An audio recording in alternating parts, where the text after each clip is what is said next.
ನಾವೆಲ್ಲರೂ ಈ ವಾರ ಭಾನುವಾರ ಮತ್ತೆ ಸಾಯಂಕಾಲ ಸತ್ಯವೇದ ಅಧ್ಯಯನಕ್ಕಾಗಿ ಸೇರಿ ಬರುವ ಹಾಗೆ ದೇವರು ನಡೆಸಿದಕ್ಕಾಗಿ ನಾವು ಆತನಿಗೆ ಕೊಂಡಾಟ ಸ್ತುತಿ ಸ್ತೋತ್ರಗಳನ್ನ ಸಲ್ಲಿಸುವಂತರಾಗಿರೋಣ. ಬಂದಂತ ಎಲ್ಲಾ ದೇವಜನರಿಗೂ ಕರ್ತನಾದ ಯೇಸು ಕ್ರಿಸ್ತನ ಪರಿಶುದ್ಧ ನಾಮದಲ್ಲಿ ನಾನು ವಂದಿಸುವಂತನಾಗಿದ್ದೇನೆ. ಹಾಗೂ ಮತ್ತೊಮ್ಮೆ ಹಾಸನ್ ಸಭೆ CWC ಕ್ರಿಶ್ಚಿಯನ್ ವರ್ಷಿಪ್ ಸೆಂಟರ್ ಇವರು ಈ ಕಾರ್ಯಗಳನ್ನ ಹಮ್ಮಿಕೊಂಡು ಅನೇಕ ದೇವರ ಮಕ್ಕಳಿಂದ ಸಭೆಗೂ ಮತ್ತು ನೆರೆದು ಬರುವಂತ ಎಲ್ಲಾ ದೇವಜನರಿಗೂ ಆತ್ಮಿಕ ಪ್ರಯೋಜನ ಉಂಟಾಗುವಂತೆ ಈ ರೀತಿ ಕೂಟಗಳನ್ನ ನಡೆಸಿಕೊಂಡು ಬರ್ತಾ ಇದ್ದಾರೆ. ಸಭಾ ಹಿರಿಯರಿಗೂ ಸಭೆಯಲ್ಲಿರುವಂತಹ ಸಭಾ ಸೇವಕರಿಗೂ ಇತರ ಸಹೋದರ ಸಹೋದರಿಗೂ ನಾನು ಕರ್ತನಾದ ಯೇಸು ಕ್ರಿಸ್ತನ ಪರಿಶುದ್ಧ ನಾಮದಲ್ಲಿ ವಂದನೆಯನ್ನ ಸಲ್ಲಿಸುವಂತವನು ಆಗಿದ್ದೇನೆ. ಹೇಗೂ ದಿನಗಳು ಈ ರೀತಿ ದಾಟು ಹೋಗುತ್ತಾ ಉಂಟು. 5 ತಿಂಗಳು ನಾವು ಸಭೆಯ ಆಲಯವಿಲ್ಲದೆ ಜೀವಿಸ್ತಾ ಬಂದಂತವರಾಗಿದ್ದೇವೆ. ಆದ್ರೂ ಕೂಡ ದೇವರು ವಾಕ್ಯಕ್ಕೆ ಏನು ಕೊರತೆಯನ್ನ ನಮ್ಮಲ್ಲಿ ಉಂಟು ಮಾಡಿಲ್ಲ. ವಾಕ್ಯವನ್ನ ಕೇಳಿಸಿಕೊಂಡು ನಾವು ಮುಂದೆ ಹೋಗುವಾಗೆ ಸಹಾಯವನ್ನ ಮಾಡ್ತಾ ಇದ್ದಾನೆ. ಅದಕ್ಕಾಗಿ ನಾವು ದೇವರಿಗೆ ಸ್ತುತಿ ಸ್ತೋತ್ರ ಕೊಂಡಾಟಗಳನ್ನ ನಾವು ಸಲ್ಲಿಸುವಂತರಾಗಿರೋಣ. ಒಂದು ಮಾತು ಹೀಗಿದೆ, the scared world should need a fearless church ಎಂಬುದಾಗಿ. The scared world should need a fearless church ಎಂಬುದಾಗಿ ಅಂದ್ರೆ ಭಯಭೀತವಾಗಿರುವಂತ ಈ ಪ್ರಪಂಚಕ್ಕೆ ಭಯ ಇಲ್ಲದೆ ಇರುವಂತ ಸಭೆಯ ಅವಶ್ಯಕತೆ ಇದೆಯಂತ. ಎಷ್ಟು ವಿಶೇಷವಾದಂತ ಮಾತು. A.W. ಟೌಸರ್ ಅನ್ನುವಂತ ದೇವ ಭಕ್ತರು ಈ ಮಾತನ್ನ ಬರೆಯುವಂತವರಾಗಿದ್ದಾರೆ. ಯಾಕಂದ್ರೆ ಸಭೆ ಅಂದ್ರೆ ನಾವುಗಳೇ, ಆತನ ಮಕ್ಕಳು, ಆತನ ಸಾಕ್ಷಿಗಳಾಗಿದ್ದೇವೆ. ನಮಗೆ ಯಾವ ಭಯವಿಲ್ಲ, ಯಾವ ಚಿಂತೆ ಇಲ್ಲ. ನಾವು ಹಾಡನ್ನು ಕೂಡ ಆಡುತ್ತೇವೆ, ಭಯವೇನಿಲ್ಲ ಎಂಬುದಾಗಿ. ಹಾಗೂ ದೇವರ ವಾಕ್ಯದಲ್ಲಿ ಅನೇಕ ಆದರಣೆ ವಾಕ್ಯಗಳು, ವಾಗ್ದಾನಗಳು ನಮ್ಗೆ ದೇವರು ಕೊಟ್ಟಿದ್ದಾನೆ. ಭಯವಿಲ್ಲದೆ ಜೀವಿಸುವಂತಹ ನಾವು ಈ ದಿನಮಾನಗಳಲ್ಲಿ ನಾವು ದಾಟು ಹೋಗುವ ಹಾಗೆ ದೇವರು ನಮ್ಮನ್ನು ನಡೆಸ್ತಾ ಬರ್ತಾ ಇದ್ದಾನೆ. ಯಾಕಂದ್ರೆ ನಾವು ಆ ನಂಬಿಕೆ, ಆ ನಿರೀಕ್ಷೆ ಮೇಲೆ ಆಧಾರ ಮಾಡಿಕೊಂಡು ನಡೆಯುವಂತವ್ರು, ಜೀವಿಸುವಂತವ್ರು ಆಗಿದ್ದೇವೆ. ಹೇಗೂ ಅನ್ನಾ ಗ್ರಹಾಂ ಲಾಟ್ಸ್ ಎಂಬುದಾಗಿರುವಂತಹ ಬಿಲ್ಲಿ ಗ್ರಾಮರ್ ಅವರ ಮಗಳು ಕೆಲವು ಮಾತುಗಳನ್ನ ಹೇಳ್ತಾಳೆ. ಅದನ್ನ ನಾನು ಹೇಳಲಿಕ್ಕೆ ಇಷ್ಟಪಡುವಂತನಾಗಿದ್ದೇನೆ. ಇದು ನಮ್ಗೆ ಗೊತ್ತಿದೆ, ನಾವು ವಾಟ್ಸಪ್ ಅಲ್ಲೆಲ್ಲ ನೋಡಿರ್ಬೋದು, ಓದಿರ್ಬೋದು. ಆದ್ರೆ ಅದನ್ನ ಮತ್ತೆ ಒಂದು ರಿಫ್ರೆಶ್ ಮಾಡಿ ನೋಡುವಾಗ ನಿಜವಾಗ್ಲೂ ಈ ಪ್ರಪಂಚದ ಸ್ಥಿತಿ ಏನಾಗಿದೆ ಎಂಬುದಾಗಿ ನಾವು ಗ್ರಹಿಸ್ಕೊಳ್ಳಿಕ್ಕೆ ಸಾಧ್ಯತೆ ಉಂಟಾಗ್ತದೆ. ಅವ್ರು ಹೇಳ್ತಾರೆ, ಅನ್ನಾ ಗ್ರಹಾಂ ಲಾಟ್ಸ್ ಅನ್ನುವಂತ ಅವ್ರ ಹೆಸರು, ಬಿಲ್ಲಿ ಗ್ರಾಮ್ ಅವರ ಮಗಳು. ಅವ್ರು ಹೇಳ್ತಾರೆ, USA told our god to get out ಎಂಬುದಾಗಿ. ಅಮೆರಿಕ ದೇಶವೇ ನೀವು ನಮ್ಮ ದೇವರನ್ನ ಒದ್ದು ಓಡಿಸಿದ್ದೀರಾ ಎಂಬುದಾಗಿ ಅವರು ದುಃಖಿತರಾಗಿ ಹೇಳುವಂತಹ ಒಂದು ಸಂಗತಿ. ಒಂದು ಸಲ ಹೀಗೆ ಅವರು ಪ್ರೆಸ್ ಕಾನ್ಫರೆನ್ಸ್ ಕೊಡಬೇಕಾದ್ರೆ ಅಮೆರಿಕ ದೇಶದಲ್ಲಿ ಅವರ ಪ್ರೆಸ್ ಕಾನ್ಫರೆನ್ಸ್ ಗಿಂತ ಸ್ವಲ್ಪ ಮೊದಲು ಒಂದು ದೊಡ್ಡ ಕ್ಯಾಟ್ರಿನಾ ಅನ್ನುವಂತ ಒಂದು ಹರಿಕೇನ್ ಅಂದ್ರೆ ಚಂಡಮಾರುತ. ಅದು Louisiana, New Orleans, Mississippi, New Jersey, Virginia ಹೀಗೆ ಅಲ್ಲಿ ಇರುವಂತಹ ಆ ಪ್ರದೇಶಗಳಲ್ಲಿ ಬಹಳ ಒಂದು ನಷ್ಟವನ್ನ, ಅನಂತರ ಮನುಷ್ಯರ ಪ್ರಾಣ ಹೋದಂತ ಸಂಗತಿಗಳನ್ನ, ಅನೇಕರು ಸತ್ತು ಹೋದಂತ ವಿಷಯಗಳನ್ನ ಆ ಸಮಯಗಳಲ್ಲಿ ಅದು ನಡೆದಿತ್ತು. ಹರಿಕೇನ್ ಅಂದ್ರೆ ಆ ಒಂದು ಚಂಡಮಾರುತ ಬಂದು ನಡೆದಂತ ಸಮಯ ಅದಾಗಿತ್ತು. ಅದು ಒಂದು ವೇಳೆ ಅವರ ಲೆಕ್ಕಾಚಾರದ ಪ್ರಕಾರ 175 ಮೈಲಿ ಸ್ಪೀಡ್, 175 ಮೈಲಿ ಅಂದ್ರೆ 260-300 ಕಿಲೋಮೀಟರ್ ಸ್ಪೀಡ್ ಅಲ್ಲಿ ಬಂದಂತ ಚಂಡಮಾರುತ ಅದು. ಅಮೆರಿಕ ದೇಶದ ಆಸ್ತಿ ಪಾಸ್ತಿ ನಷ್ಟ ಎಷ್ಟು ಎಂಬುದಾಗಿ ಅವ್ರು ಲೆಕ್ಕ ಹಾಕಿದಾಗ $125 ಬಿಲಿಯನ್, $125 ಬಿಲಿಯನ್ ಎಂಬುದಾಗಿ, ಬಿಲಿಯನ್ ಎಂಬುದಾಗಿ, ಡಾಲರ್ಸ್ ಎಂಬುದಾಗಿ ನಾವು ನೋಡುವಂತರಾಗಿದೆ. 1 ಬಿಲಿಯನ್ ಅಂದ್ರೆ ನಮ್ಮ ಲೆಕ್ಕದಲ್ಲಿ 100 ಕೋಟಿ ಡಾಲರ್. 1 ಬಿಲಿಯನ್ ಎಂಬುದಾಗಿ ಹೇಳುವಾಗ 100 ಕೋಟಿ ಡಾಲರ್, ಒಂದರ ಮುಂದೆ 9 ಸೊನ್ನೆಗಳು, ಆ ರೀತಿ ಇರುವಂತಹ ಒಂದು ಲೆಕ್ಕಾಚಾರ. ಹಾಗೆ $125 ಬಿಲಿಯನ್ ಅದು ಕಳೆದು ನಷ್ಟವಾಯಿತು ಎಂಬುದಾಗಿ ನಾವು ನೋಡ್ತೇವೆ. ಅಂತ ಸಮಯದಲ್ಲಿ ಅವರು ಹೀಗೆ ಒಂದು ಪ್ರೆಸ್ ಕಾನ್ಫರೆನ್ಸ್ ಅಲ್ಲಿ ಅವರು ದೇವರ ಯೇಸು ಕ್ರಿಸ್ತನ ಸಾಕ್ಷಿಯನ್ನ ಅವರು ಕೊಡ್ತಾ ಇದ್ರಂತೆ. ಆಗ ಕೊಡುವಾಗ ಆ ಪ್ರೆಸ್ ಕಾನ್ಫರೆನ್ಸ್ ಅವರಿಗೆ ಒಂದು ಪ್ರಶ್ನೆ ಮಾಡಿದ್ರಂತೆ. ಏನಂದ್ರೆ, ನೀವು ನಿಮ್ಮ ದೇವರ ಬಗ್ಗೆ ಇಷ್ಟೆಲ್ಲ ಒಳ್ಳೆ ಸಂಗತಿಗಳನ್ನ ಹೇಳ್ತಾ ಇದ್ದೀರಾ, ಆದ್ರೆ ಆ ದೇವರು, ಅಂತ ಒಳ್ಳೆ ದೇವರು ಯಾಕೆ ಈ ತರವಾದಂತ ಒಂದು ಅಪಾಯವನ್ನ, ದುರಂತವನ್ನ, ನಷ್ಟವನ್ನ ನಮ್ಮ ದೇಶದ ಮೇಲೆ ಉಂಟು ಮಾಡಿದ ಎಂಬುದಾಗಿ ಅವರು ಪ್ರಶ್ನೆ ಮಾಡಿದ್ದಾರೆ. ಅದಕ್ಕೆ ಅನ್ನಾ ಗ್ರಹಾಂ ಅವರು ಹೇಳಿದ್ರಂತೆ, my God is deeply saddened by this ಎಂಬುದಾಗಿ. ಅಂದ್ರೆ ಈ ವಿಷಯದಿಂದ ನನ್ನ ದೇವರಿಗೂ ಕೂಡ ಬಹಳ ದುಃಖವಾಗಿದೆ ಎಂಬುದಾಗಿ ಅವ್ರು ಹೇಳಿದ್ರಂತೆ. ಅನಂತರ ಅವ್ರು ಹೇಳಿದ್ರಂತೆ, you have told my god to get out of this country. ನೀವು ನನ್ನ ದೇವರನ್ನ ಈ ದೇಶವನ್ನ ಬಿಟ್ಟು ಹೋಗು, ಓಡಿ ಹೋಗು ಅಥವಾ ತೊಲಗಿ ಹೋಗು ಎಂಬುದಾಗಿ ಹೇಳಿದಂತವರಾಗಿದ್ದೀರಿ. ಆ ರೀತಿ ಹೇಳಿರುವಾಗ as a gentleman my God has left this country ಅಂದ್ರಂತೆ. ಒಳ್ಳೆ ಒಬ್ಬ ವ್ಯವಹಾರ ಮಾಡುವಂತ ಮನುಷ್ಯನಂತೆ ನನ್ನ ದೇವರು ಈ ದೇಶವನ್ನ ಆತನು ಬಹಳ ಸಮಾಧಾನದಿಂದ ಯಾವ ತೊಂದರೆ ಇಲ್ಲದೆ ಆತನು ಬಿಟ್ಟು ಹೋಗಿದ್ದಾನೆ ಎಂಬುದಾಗಿ ಅನ್ನಾ ಗ್ರಾಮ್ ಅವರು ಹೇಳುತ್ತಾ ಬಂದರು. ಹಾಗೆ ಬಿಟ್ಟು ಹೋಗಿರುವಂತ ದೇವರಿಂದ ನೀವು ಈ ಸಂರಕ್ಷಣೆಯನ್ನ ಅಪೇಕ್ಷಿಸ್ಲಿಕ್ಕೆ ಹೇಗೆ ಸಾಧ್ಯ ಅನ್ನುವುದು ನನ್ನ ಪ್ರಶ್ನೆ ನಿಮಗೆ ಎಂಬುದಾಗಿ ಅವರು ಹೇಳುತ್ತಾ ಬಂದರಂತೆ. ನೋಡ್ರಿ, ನಮ್ಮ ದೇವರು ಈ ದೇಶವನ್ನ ಬಿಟ್ಟು ಹೋದ್ರಿಂದ ಅನೇಕ ದುರಂತಗಳು ನಡೆದಿದೆ. ಈ ರೀತಿ ಚಂಡಮಾರುತವೂ ಕೂಡ ಆಗಿದೆ. ಅನಂತರ 2001 ಇಸ್ವಿ ಸೆಪ್ಟೆಂಬರ್ 11ನೇ ತಾರೀಕು ನ್ಯೂಯಾರ್ಕ್ ಅಲ್ಲಿದ್ದಂತ ಅತಿ ಉನ್ನತವಾದಂತ ಜೋಡಿ ಗೋಪುರ ಕಟ್ಟಡ ಅದು ನೆಲಸಮವಾಗಿದೆ ಎಂಬುದಾಗಿ ನಾವು ನೋಡುವಂತರಾಗಿದ್ದೇವೆ. ಹೀಗೆ ನಾನಾ ತರವಾದಂತಹ ಕಷ್ಟಗಳು ಈ ದೇಶದ ಮೇಲೆ ಒದಗಿ ಬಂತು. ಅವ್ರು ಹೇಳಿದ್ರಂತೆ, ನಿಮ್ಮ ಎಜುಕೇಶನ್ ಮಿನಿಸ್ಟರ್ ಎಂಬುದಾಗಿ ಅವರು ಮೆಡಲಿನ್ ಮುರ್ರೆ ಎಂಬುದಾಗಿರುವಂತಹ ಆ ವ್ಯಕ್ತಿ, ಆಕೆ ಹೇಳಿದ್ದೇನೆಂದ್ರೆ, ನಮ್ಮ ಶಾಲೆಗಳಲ್ಲಿ ಪ್ರಾರ್ಥನೆ ಮಾಡುವಂತ ಅವಶ್ಯಕತೆ ಇನ್ನು ಇಲ್ಲ ಎಂಬುದಾಗಿ. ನಮ್ಮ ಶಾಲೆಗಳಲ್ಲಿ, ಅಮೆರಿಕ ದೇಶದ ಶಾಲೆಗಳಲ್ಲೆಲ್ಲ ಆ ಸಮಯಗಳಲ್ಲಿ ಅವರು ಪ್ರಾರ್ಥನೆ ಮಾಡ್ತಾ ಇದ್ದಾರೆ. They were praying for Jesus Christ. ಯಾಕಂದ್ರೆ ಇಟ್ಸ್ ಎ ಕ್ರಿಶ್ಚಿಯನ್ ಕಂಟ್ರಿ. ಆದ್ರೆ ಅವ್ರು ಹೇಳಿದ್ರಂತೆ, ಇನ್ನು ಮೇಲೆ ನಮ್ಮ ಶಾಲೆಗಳಲ್ಲಿ ಪ್ರಾರ್ಥನೆ ಮಾಡುವಂತ ಅವಶ್ಯಕತೆ ಇಲ್ಲ. ಅಂದ್ರೆ ಇದೆಲ್ಲ 2001 ಇಸ್ವಿ ಮೊದಲು ನಡೆದಂತ ಸಂಗತಿಗಳು. ಅಂದ್ರೆ ಅಮೆರಿಕ ದೇಶ ಯಾವ ರೀತಿ ಅದು ಕ್ರಿಸ್ತನ ವಿಷಯದಲ್ಲಿ ಬದಲಾವಣೆಗೊಳ್ಳುತ್ತಾ ಬಂತು ಎಂಬುದಾಗಿ. ಅವಾಗ ಅವರು ಅನ್ನಾ ಬಿಲ್ಲಿಗ್ರಾಮ್ ಹೇಳಿದಂತೆ, you said no prayer and my god said it's okay. ನನ್ನ ದೇವರು ಹೇಳ್ದ, ಆಯ್ತು ಪ್ರಾರ್ಥನೆ ಬೇಡ ಎಂಬುದಾಗಿ. ಅನಂತರ ನಾವು ಮುಂದೆ ನೋಡ್ತೇವೆ, ಇನ್ನೊಬ್ಬ ಮಿನಿಸ್ಟರ್ ಹೇಳಿದಂತೆ, ನಮ್ಮ ಶಾಲೆಯ ಪಠ್ಯ ಪುಸ್ತಕಗಳಲ್ಲಿ ಇನ್ನು ಯೇಸು ಕ್ರಿಸ್ತನ ಒಂದು ಚರಿತ್ರೆ ಆಗಲಿ ಅಥವಾ ಸಂಗತಿಗಳಾಗಲಿ ಬೇಡ ಎಂಬುದಾಗಿ. ಮೈ ಗಾಡ್ ಸೆಡ್ ಓಕೆ, ನನ್ನ ದೇವರು ಅದಕ್ಕೆ ಸರಿ, ಹಾಗಾದ್ರೆ ಬೇಡ ಎಂಬುದಾಗಿ ಆತನು ಹೇಳಿದ ಎಂಬುದಾಗಿ ಅವ್ರು ಹೇಳ್ತಾರೆ. ಅನಂತರ ಅವ್ರು ಹೇಳ್ತಾರೆ, ಬೈಬಲ್ ಅಲ್ಲಿ ನೀನು ಕದಿಯಬಾರದು, ನೀನು ಪಕ್ಕದವನಿಗೆ ಹಿಂಸೆ ಕೊಡಬಾರದು, ಅನಂತರ ಪಕ್ಕದವನನ್ನ ನಿನ್ನಂತೆಯೇ ನೀನು ಪ್ರೀತಿಸಬೇಕು, ವೈರಿಗಳನ್ನ ಪ್ರೀತಿಸಬೇಕು ಎಂಬುದಾಗಿ ಸತ್ಯವೇದ ಹೇಳ್ತದೆ.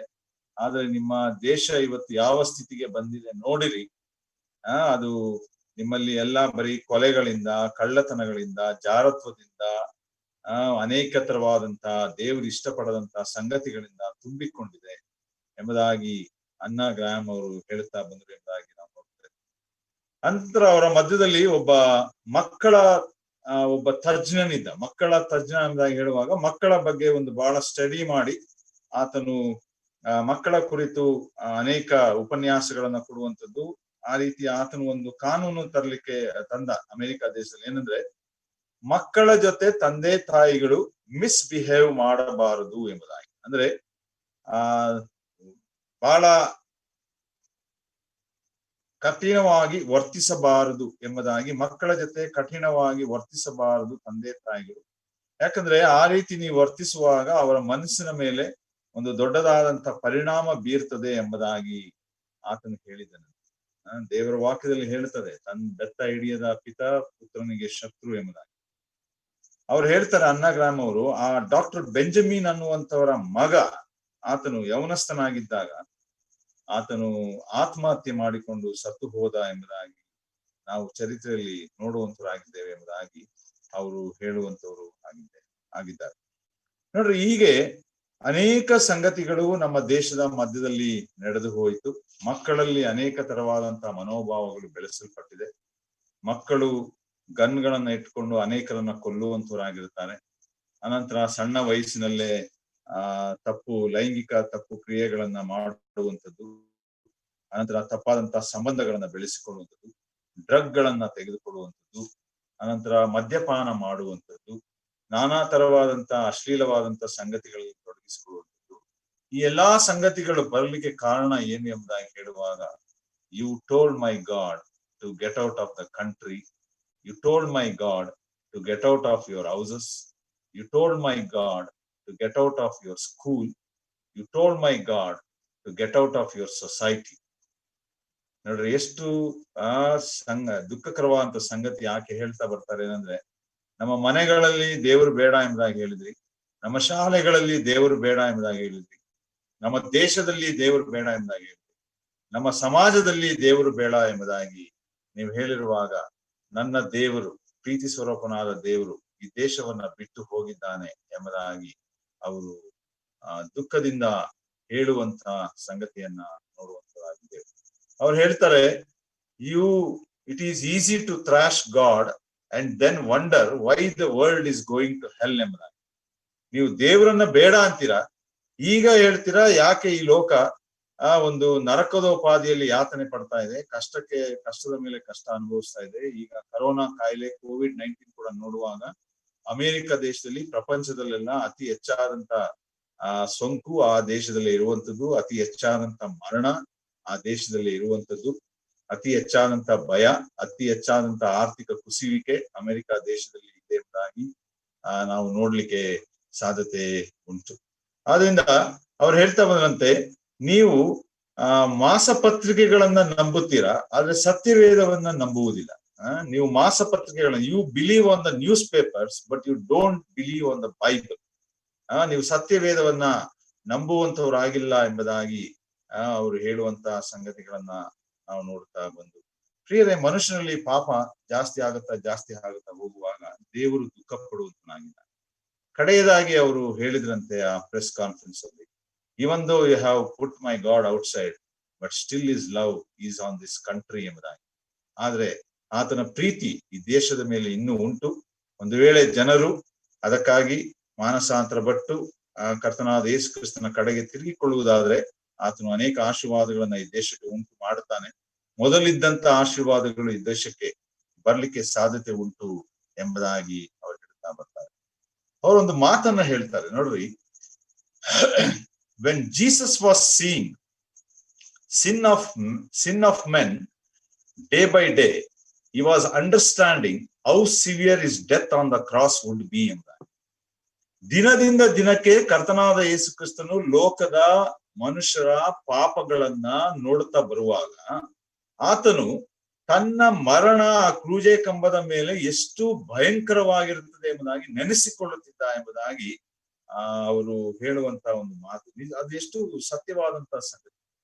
ಇವಾಗಲೂ ಕೂಡ ನಮಗಾಗಿ ಪ್ರಾಣ ಕೊಟ್ಟು ಸತ್ತು ಉಣಲ್ಪಟ್ಟು ಎಬ್ಬಿಸಲ್ಪಟ್ಟಿರುವಂತ ನಮ್ಮ ರಕ್ಷಕನು ಪರಲೋಕದಲ್ಲಿರುವಾಗ ಮನುಷ್ಯನು ಆತರವಾದಂತಹ ಪಾಪದಲ್ಲೇ ಬಿದ್ದು ಆತನನ್ನ ತಿರಸ್ಕರಿಸುತ್ತಾ ಅವರು ಹೋಗುತ್ತಾ ಇರುವಾಗ ಕರ್ತನಾದ ಯೇಸು ಕ್ರಿಸ್ತನು, ತಂದೆಯಾದ ದೇವರು ಆ ಪರಲೋಕದಲ್ಲಿ ಅದನ್ನು ನೋಡುವಾಗ ನಿಜವಾಗ್ಲೂ ಆತನು ದುಃಖ ಪಡುವಂತವನು ಆತನಾಗಿದ್ದಾನೆ. ಅದರಿಂದ ಆ ಜವಾಬ್ದಾರಿ ನಮ್ಮ ಮೇಲೆ ಇದೆ. ಅದರಿಂದ ನಾನು ಹೇಳ್ತಾ ಬಂದ ಹಾಗೆ A.W. ಟೋಸರ್ ಹೇಳಿದಂತ ರೀತಿಯಲ್ಲಿ ಭಯಭೀತವಾಗಿರುವಂತ ಈ ಲೋಕಕ್ಕೆ ಬೇಕಾಗಿರುವಂತದ್ದು ಭಯ ಇಲ್ಲದೆ ಇರುವಂತ ಆತನ ಮಕ್ಕಳು, ಆತನ ಸಭೆಯಾದಂತ ನಾವೇ. ಆ ರೀತಿಯಲ್ಲಿ ನಾವು ಜೀವಿಸಿ ಮುಂದೆ ಹೋಗುವಂತನಾಗಿರೋಣ. ನಾವು ನಮ್ಮ ವಾಕ್ಯ ಭಾಗಕ್ಕೆ ಬರುವಂತನಾಗಿರೋಣ. ನಾವು ಆದಿಕಾಂಡ 37ನೇ ಅಧ್ಯಾಯದಿಂದ ಪ್ರಾರಂಭ ಮಾಡಿ ಯೋಸೇಫನ ಒಂದು ಚಿತ್ರಣವನ್ನ ಮತ್ತು ಕರ್ತನಾದ ಯೇಸು ಕ್ರಿಸ್ತನಿಗೆ ಹೋಲಿಕೆ ಆಗಿರುವಂತ ಅನೇಕ ಸತ್ಯತೆಗಳನ್ನ ನಾವು ಅಧ್ಯಯನ ಮಾಡುತ್ತಾ ನೋಡುತ್ತಾ ಬರುವಂತವರಾಗಿದ್ದೇವೆ. ನಾನು ಕಳೆದ ವಾರ ಆತನಲ್ಲಿದ್ದಂತ ವಿಶೇಷವಾದ 4 ಗುಣಗಳ ಕುರಿತು ಮಾತಾಡುತ್ತಾ ಬಂದಂತವನಾಗಿ ಅದನ್ನ ಅಂತ್ಯ ಮಾಡಿದೆ. ಮೊದಲನೇ ಗುಣ ಆತನಲ್ಲಿ ಇದ್ದಂಥದ್ದು ತಂದೆಗೆ ವಿಧೇಯನಾಗಿರುವಂಥದ್ದು, ಕರ್ತನಾದ ಯೇಸು ಕ್ರಿಸ್ತನಿದ್ದಂಥ ಗುಣವೂ ಕೂಡ ಆಗಿತ್ತು. ಎರಡನೇ ಗುಣ ದೇವರನ್ನ ಸನ್ಮಾನಿಸುವಂಥದ್ದು ಅಥವಾ ದೇವರನ್ನ ಸನ್ಮಾನಿಸುವಂತ ಜೀವಿತ ಯೋಸೇಫನಲ್ಲಿತ್ತು. ಅದೇ ರೀತಿ ಕರ್ತನಾದ ಯೇಸು ಕ್ರಿಸ್ತನು ಕೂಡ ಈ ಲೋಕಕ್ಕೆ ಮನುಷ್ಯಧಾರಿಯಾಗಿ ಬಂದಾತನಾಗಿ ಆತನು ತಂದೆಯಾದ ದೇವರಿಗೆ ತನ್ನ ಸನ್ಮಾನವನ್ನ ಕೊಟ್ಟನು. ಹಾಗೂ ಲೋಕದಲ್ಲಿ ಇರುವಾಗಲೂ ಕೂಡ ಆತನು ಯಾವಾಗಲೂ ತಂದೆಯಾದ ದೇವರನ್ನ ಸನ್ಮಾನಿಸ್ತಾ ಇದ್ದನು ಎಂಬುದಾಗಿ ನಾವು ನೋಡುತ್ತಾ ಬಂದಂತವರಾಗಿದ್ದೇವೆ. ಮೂರನೇ ಗುಣ ಯೋಸೇಫನಲ್ಲಿದ್ದದ್ದು ಏನು ಎಂಬುದಾಗಿ ನೋಡುವಾಗ ಆತನಲ್ಲಿ ಇದ್ದಂತಹ ಗುಣ ಶೋಧನೆಯನ್ನ ಬರಗೊಳಿಸಿದ ಹಾಗೆ ತಪ್ಪಿಸಿಕೊಂಡಂತಹ ಒಂದು ಜೀವಿತ ಯೋಸೇಫನಲ್ಲಿತ್ತು. ಕರ್ತನಾದ ಯೇಸು ಕ್ರಿಸ್ತನ ಕೂಡ ನಾನಾ ತರವಾದಂತಹ ಶೋಧನೆ ಈ ಲೋಕದ ಜೀವಿತ ಕಾಲದಲ್ಲಿ ಆತನ ಮೇಲೆ ಬಂತು. ಆದ್ರೆ ಆತನು ದೇವರು ಮನುಷ್ಯನು ಎರಡೂ ಆಗಿರುವುದರಿಂದ ಆತನು ಪಾಪವನ್ನ ಮಾಡಲಿಕ್ಕೆ ಸಾಧ್ಯವೇ ಆಗಲಿಲ್ಲ ಎಂಬುದಾಗಿ ನಾವು ನೋಡುವಂತಾಗಿದ್ದೇವೆ. ಆತನು ಪಾಪವನ್ನ ಮಾಡಲಿಲ್ಲ, ಪಾಪವಿರಲಿಲ್ಲ, ಪಾಪವನ್ನು ಅರಿಯಲಿಲ್ಲ ಎಂಬುದಾಗಿ, ಪಾಪ ಮಾಡುವುದು ಅಸಾಧ್ಯವಾಗಿತ್ತು ಎಂಬುದಾಗಿ ನಾವು ನೋಡುವಂತಾಗಿದ್ದೇವೆ. ಆ ಪಾಪ ಮಾಡುವುದು ಅಸಾಧ್ಯ ಎಂಬುದಾಗಿ ಹೇಳುವಾಗ ದೈವಿಕವಾದಂತಹ ಗುಣ, ಶೋಧನೆ ಆಯಿತು ಎಂಬುದಾಗಿ ನೋಡುವಾಗ ಆತನ ಮನುಷ್ಯತ್ವದ ಗುಣವನ್ನ, ಈ ಎರಡು ಸಂಗತಿಗಳನ್ನ ಅದು ನಮಗೆ ಸೂಚಿಸುವಂಥದ್ದು ಅದಾಗಿದೆ. ಅನಂತರ ನಾಲ್ಕನೇ ಒಂದು ಕ್ಯಾರೆಕ್ಟರ್ ಯೋಸೇಫ್ನಲ್ಲಿದ್ದದ್ದು ಏನಂದ್ರೆ ಕ್ಷಮಿಸುವಂತಹ ಗುಣ, ಫರ್ಗಿವಿಂಗ್ ಅಂಡ್ ಫರ್ಗೆಟಿಂಗ್. ಕ್ಷಮಿಸುವಂಥದ್ದು ಮತ್ತು ಮಾಡಿದ ತಪ್ಪನ್ನ ಅಲ್ಲೇ ಮರೆತು ಬಿಡುವಂತಹ ಒಂದು ವಿಶೇಷವಾದಂತಹ ಜೀವಿತ ಯೋಸೇಫನಲ್ಲಿ ಇತ್ತು ಎಂಬುದಾಗಿ ನಾವು ನೋಡುವಂತರಾಗಿದ್ದೇವೆ. ನೋಡ್ರಿ, ಆತನು ಈ ಅಣ್ಣಂದಿರು ಆತನನ್ನ ಸಂಧಿಸುವುದಕ್ಕಿಂತ ಮೊದಲು ನಾವು ಅದನ್ನ 41ನೇ ಅಧ್ಯಾಯದಲ್ಲಿ ನಾವು ನೋಡುವಂತವರಾಗಿದ್ದೇವೆ. 41ನೇ ಅಧ್ಯಾಯದಿಂದ ಮುಂದಕ್ಕೆ ಓದುವಾಗ ಅಲ್ಲಿ ಆತನ ಅಣ್ಣಂದಿರು 41 ಅಲ್ಲ 43, 44, 45ನೇ ಅಧ್ಯಾಯ ಹೀಗೆ ಮುಂದಕ್ಕೆ ಹೋಗುವಾಗ ನಾವಲ್ಲಿ ನೋಡುವಂತವರಾಗಿದ್ದೇವೆ. ಅಲ್ಲಿ ಅವನ ಅಣ್ಣಂದಿರು ಬರುವುದಕ್ಕಿಂತ ಮುಂಚೆ, ಐಗುಪ್ತ ದೇಶಕ್ಕೆ ಬರುವುದಕ್ಕಿಂತ ಮುಂಚೆ ಯೋಸೇಫನಿಗೆ ಮದುವೆಯಾಗಿ ಆತನು 2 ಮಕ್ಕಳನ್ನ ಪಡಕೊಂಡಿದ್ದ. ಯೋಸೇಫನು 2 ಮಕ್ಕಳನ್ನ ಪಡಕೊಂಡಿದ್ದ ಎಂಬುದಾಗಿ ನಾವು 41ನೇ ಅಧ್ಯಾಯ 50ನೇ ವಚನದಲ್ಲಿ ನಾವು ನೋಡ್ತೇವೆ. ಆದಿಕಾಂಡ 41ನೇ ಅಧ್ಯಾಯ 50ನೇ ವಚನ. ಬರಗಾಲ ಬರುವುದಕ್ಕಿಂತ ಮುಂಚೆ ಯೋಸೇಫನಿಗೆ 2 ಗಂಡು ಮಕ್ಕಳು ಹುಟ್ಟಿದರು. ಇವರು ಓನ್ ಪಟ್ಟಣದ ಆಚಾರ್ಯನಾಗಿದ್ದ ಪೋಟಿಫರನ ಮಗಳಾದ ಅಸನತ್ ಎಂಬಾಕೆಯಲ್ಲಿ ಅವನಿಗೆ ಹುಟ್ಟಿದರು. ಚೊಚ್ಚಲ ಮಗನು ಹುಟ್ಟಿದಾಗ ಯೋಸೇಫನು, ನಾನು ನನ್ನ ಎಲ್ಲಾ ಕಷ್ಟವನ್ನು ತಂದೆಯ ಮನೆಯವರನ್ನು ಮರೆತು ಬಿಡುವಂತೆ ದೇವರು ಮಾಡಿದ್ದಾನೆಂದು ಹೇಳಿ ಅವನಿಗೆ ಮನಸ್ಸೆ ಎಂದು ಹೆಸರಿಟ್ಟನು. 2ನೇ ಮಗನು ಹುಟ್ಟಿದಾಗ ಅವನು, ನನಗೆ ಸಂಕಟ ಬಂದ ದೇಶದಲ್ಲೇ ದೇವರು ಅಭಿವೃದ್ಧಿಯನ್ನು ದಯಪಾಲಿಸಿದ್ದಾನೆಂದು ಹೇಳಿ ಆ ಮಗನಿಗೆ ಎಫ್ರಾಯಿಮ್ ಎಂದು ಹೆಸರಿಟ್ಟನು ಎಂಬುದಾಗಿ ನಾವು ನೋಡುವಂತರಾಗಿದ್ದೇವೆ. ನೋಡ್ರಿ, ಆ 2 ಹೆಸರುಗಳು ಎಷ್ಟು ವಿಶೇಷವಾದಂತಹ ಸತ್ಯತೆಯನ್ನ ಸೂಚಿಸುವಂತದ್ದಾಗಿ. ನಾನು ನನ್ನ ತಂದೆಯ ಮನೆಯ ಸಂಗತಿಗಳನ್ನೆಲ್ಲ ಮರೆಯುವ ಹಾಗೆ ಎಂಬುದಾಗಿ ಹೇಳುವಾಗ ಆತನ ಅಣ್ಣಂದಿರ ಆತನ ಮೇಲೆ ಮಾಡಿದಂತ ಎಲ್ಲಾ ದುರಾಡಳಿತ, ಆತನ ಮೇಲೆ ಮಾಡಿದಂತ ಹಗೆ, ಆತನನ್ನು ಕೊಲ್ಲಲು ಮಾಡಿಕೊಂಡಂತ ಯೋಚನೆಗಳು, ಆತನನ್ನು ಐಗುಪ್ತ ದೇಶದವರೆಗೆ ಮಾರಿದಂತ ಸಂಗತಿ, ಇವೆಲ್ಲ ಮರೆತು ಬಿಡಬೇಕು. ಫರ್ಗೆಟ್. ನೋಡ್ರಿ, ಆ ಮನಸ್ಸೆ ಅನ್ನುವಂತ ಆ ಹೆಸರಿನ ಅರ್ಥ ಫರ್ಗೆಟ್ಟಿಂಗ್ ಎಂಬುದಾಗಿ, ಮರೆಯುವಂತ ಸಂಗತಿ. ಎಷ್ಟು ವಿಶೇಷವಾದಂತ ಆ ಹೆಸರಿಗೆ ಅರ್ಥಕ್ಕೆ ತಕ್ಕ ಹಾಗೆ ಯೋಸೇಫನು ಮುಂದಿನ ದಿವಸಗಳಲ್ಲಿ ಅಣ್ಣಂದಿರು ಸಂಧಿಸುವಾಗ ಅವರನ್ನ ಮನಪೂರ್ವಕವಾಗಿ ಆತನು ಸಂಪೂರ್ಣವಾಗಿ ಕ್ಷಮಿಸಿ ಮರೆಯುವಂತವನಾಗಿದ್ದಾನೆ ಎಂಬುದಾಗಿ. ಅನಂತರ 2ನೇ ಮಗನು ಹುಟ್ಟಿದಾಗ ಆತನು ಹೇಳುವುದೇನೆಂದ್ರೆ ಅಭಿವೃದ್ಧಿಯನ್ನ ದಯಪಾಲಿಸಿದ್ದಾನೆ ಎಂಬುದಾಗಿದೆ, ಫ್ರೂಟ್ಫುಲ್ನೆಸ್ ಎಂಬುದಾಗಿ. ನೋಡ್ರಿ, ಕಷ್ಟದಲ್ಲಿ ಇದ್ದಂತ ಯೋಸೇಫ, ಐಗುಪ್ತ ದೇಶದಲ್ಲಿ ಆತನ ಜೀವಿತ ಬಹಳ ಸುಖಮಯವಾದಂತ ಜೀವಿತವಾಗಿರ್ಲಿಲ್ಲ, ಏರುಪೇರಿನ ಜೀವಿತವಾಗಿತ್ತು. ಕಷ್ಟ ಸಂಕಟಗಳು ಆ ಜೀವಿತದಲ್ಲಿ ಕೂಡಿತು ಎಂಬುದಾಗಿ ನಾವು ನೋಡುವಂತರಾಗಿದ್ದೇವೆ. ಆದ್ರೆ ಮುಂದೆ ನೋಡುವಾಗ ದೇವರು ಆತನಿಗೆ ಪ್ರತಿಫಲವನ್ನ ಕೊಡುವಂತನಾಗಿದ್ದಾನೆ. ಫ್ರೂಟ್ಫುಲ್ನೆಸ್, ಆತನಿಗೆ ಫಲವನ್ನ ದಯಪಾಲಿಸಿಕೊಡುವಂತನಾಗಿದ್ದಾನೆ. ಆ ಸಂಕಟ ಹಿಂಸೆಗಳ ಮಧ್ಯದಲ್ಲಿ ದೊರಕಿದಂತ ಫಲಕ್ಕನುಸಾರವಾಗಿ ದೇವರಿಗೆ ಮಹಿಮೆ ಪಡಿಸ್ತಾ ಸ್ತೋತ್ರ ಸಲ್ಲಿಸ್ತಾ ಯೋಸೇಫನು ಆ ಮಗನಿಗೆ ಎಫ್ರಾಯಿಮ್ ಎಂಬುದಾಗಿ ಹೆಸರಿಟ್ಟನು ಎಂಬುದಾಗಿ ನಾವು ವಾಕ್ಯ ಭಾಗದಲ್ಲಿ ಓದುತ್ತಾ ಬಂದೆವು. ನೋಡ್ರಿ, ಅವನ ಹೆಸರುಗಳು, ಅವನಿಟ್ಟಂತಹ ಹೆಸರುಗಳು ಎಷ್ಟು ವಿಶೇಷವಾಗಿ ಅವನ ಜೀವಿತದಲ್ಲಿ ಅರ್ಥಗರ್ಭಿತ ಉಳ್ಳಂತದ್ದಾಗಿ, ಹೆಸರಿಗೆ ತಕ್ಕ ಹಾಗೆ ಆತನು ತನ್ನ ಜೀವಿತವನ್ನ ನಡೆಸಿಕೊಂಡು ಹೋದಂತ ಸತ್ಯತೆಗಳನ್ನ ನಾವು ನೋಡುವಂತವ್ರು ನಾವು ಆಗಿದ್ದೇವೆ ಪ್ರಿಯರೇ. ಹೇಗೂ ಇವತ್ತು ನಾವು ಮುಂದುವರಿಸುತ್ತಾ ನಾನು ಮೊದಲು ಒಂದು ವಿಷಯವನ್ನ ಹೇಳಲಿಕ್ಕೆ ಇಷ್ಟಪಡುವಂತನಾಗಿದ್ದೇನೆ. ನೋಡ್ರಿ, ನಾವು ಯೋಸೇಫನ ಚರಿತ್ರೆಯನ್ನ 37ನೇ ಅಧ್ಯಾಯದಲ್ಲಿ ನಾವು ಪ್ರಾರಂಭಿಸಿದ್ವಿ. ನಾವು 37ನೇ ಅಧ್ಯಾಯಕ್ಕೆ ಬರುವಾಗ ಅಲ್ಲಿ ಮೇಲ್ಭಾಗದಲ್ಲಿ ನಾವು ನೋಡುತ್ತೇವೆ ಯೋಸೇಫನ ಚರಿತ್ರೆ ಎಂಬುದಾಗಿ ನಾವು ನೋಡುವಂತನಾಗಿದ್ದೇವೆ. ಆ ಯೋಸೇಫನ ಚರಿತ್ರೆ 37ನೇ ಅಧ್ಯಾಯದಿಂದ 50ನೇ ಅಧ್ಯಾಯದ ತನಕ ಮುಂದುವರೆದು ಆದಿಕಾಂಡ ಕಡೆಯ ಅಧ್ಯಾಯದಲ್ಲಿ ಅದು ಮುಕ್ತಾಯಗೊಳ್ಳುವಂಥದ್ದು ಅದಾಗಿರ್ತದೆ. ಅಲ್ಲಿ ಯೋಸೇಫನು ಮರಣ ಹೊಂದುವಂತನಾಗಿರ್ತಾನೆ, 110 ವರ್ಷಗಳು ಜೀವಿಸಿ. ಅಲ್ಲಿ ಅದು ಅಧ್ಯಾಯದಲ್ಲಿ ಆ ಯೋಸೇಫನ ಚರಿತ್ರೆ ಅದು ಅಂತ್ಯವಾಗುವಂತದ್ದಾಗಿದೆ. ನೋಡ್ರಿ, 37ನೇ ಅಧ್ಯಾಯದಿಂದ 50ನೇ ಅಧ್ಯಾಯ ಎಂಬುದಾಗಿ ಹೇಳುವಾಗ ಸಾಧಾರಣ 14 ಅಧ್ಯಾಯಗಳು ಯೋಸೇಫನಿಗೆ ದೇವರು ಇಲ್ಲಿ ಆತ್ಮನು ಮೀಸಲಾಗಿಟ್ಟಿರುವಂತಹ ಸಂಗತಿಗಳನ್ನ ನಾವು ನೋಡುವಂತಾಗಿದ್ದೇವೆ. ಆದ್ರೆ ಈ 37ನೇ ಅಧ್ಯಾಯದಿಂದ 50ನೇ ಅಧ್ಯಾಯದ ಮಧ್ಯದಲ್ಲಿ ಒಂದು ಅಧ್ಯಾಯ ಬರುವಂತದ್ದಾಗಿದೆ. ನಾವು ಅದನ್ನ ಗಮನಿಸಬೇಕು. ಅದು ಯಾವ ಅಧ್ಯಾಯ ಎಂಬುದಾಗಿ ಹೇಳುವಾಗ 38ನೇ ಅಧ್ಯಾಯ ಎಂಬುದಾಗಿ ನಾವು ತಿಳ್ಕೊಳ್ಳುವಂತವರಾಗಿದ್ದೇವೆ. ಈ 38ನೇ ಅಧ್ಯಾಯದಲ್ಲಿ ಯೋಸೇಫನಿಗೆ ಸಂಬಂಧಪಡದಂತ ಕೆಲವು ಸಂಗತಿಗಳು ಈ 38ನೇ ಅಧ್ಯಾಯದಲ್ಲಿ ಬರೆದಿರುವಂತದ್ದನ್ನ ನಾವು ನೋಡುವಂತವರು ನಾವು ಆಗಿದ್ದೇವೆ. ಇದು ವಿಶೇಷವಾದಂತ ಕೆಲವು ಸತ್ಯತೆಗಳನ್ನ ನಮಗೆ ತಿಳಿಸಿಕೊಡುವಂತದ್ದಾಗಿದೆ. ಈ ಅಧ್ಯಾಯಕ್ಕೂ 37ನೇ ಅಧ್ಯಾಯದಿಂದ 50ನೇ ಅಧ್ಯಾಯಕ್ಕೂ ಒಂದು ಸಂಬಂಧ ಇಲ್ಲ, ಅಥವಾ ವಿಷಯಕ್ಕೆ ಆಧಾರಿತವಾದಂಥದ್ದಲ್ಲ.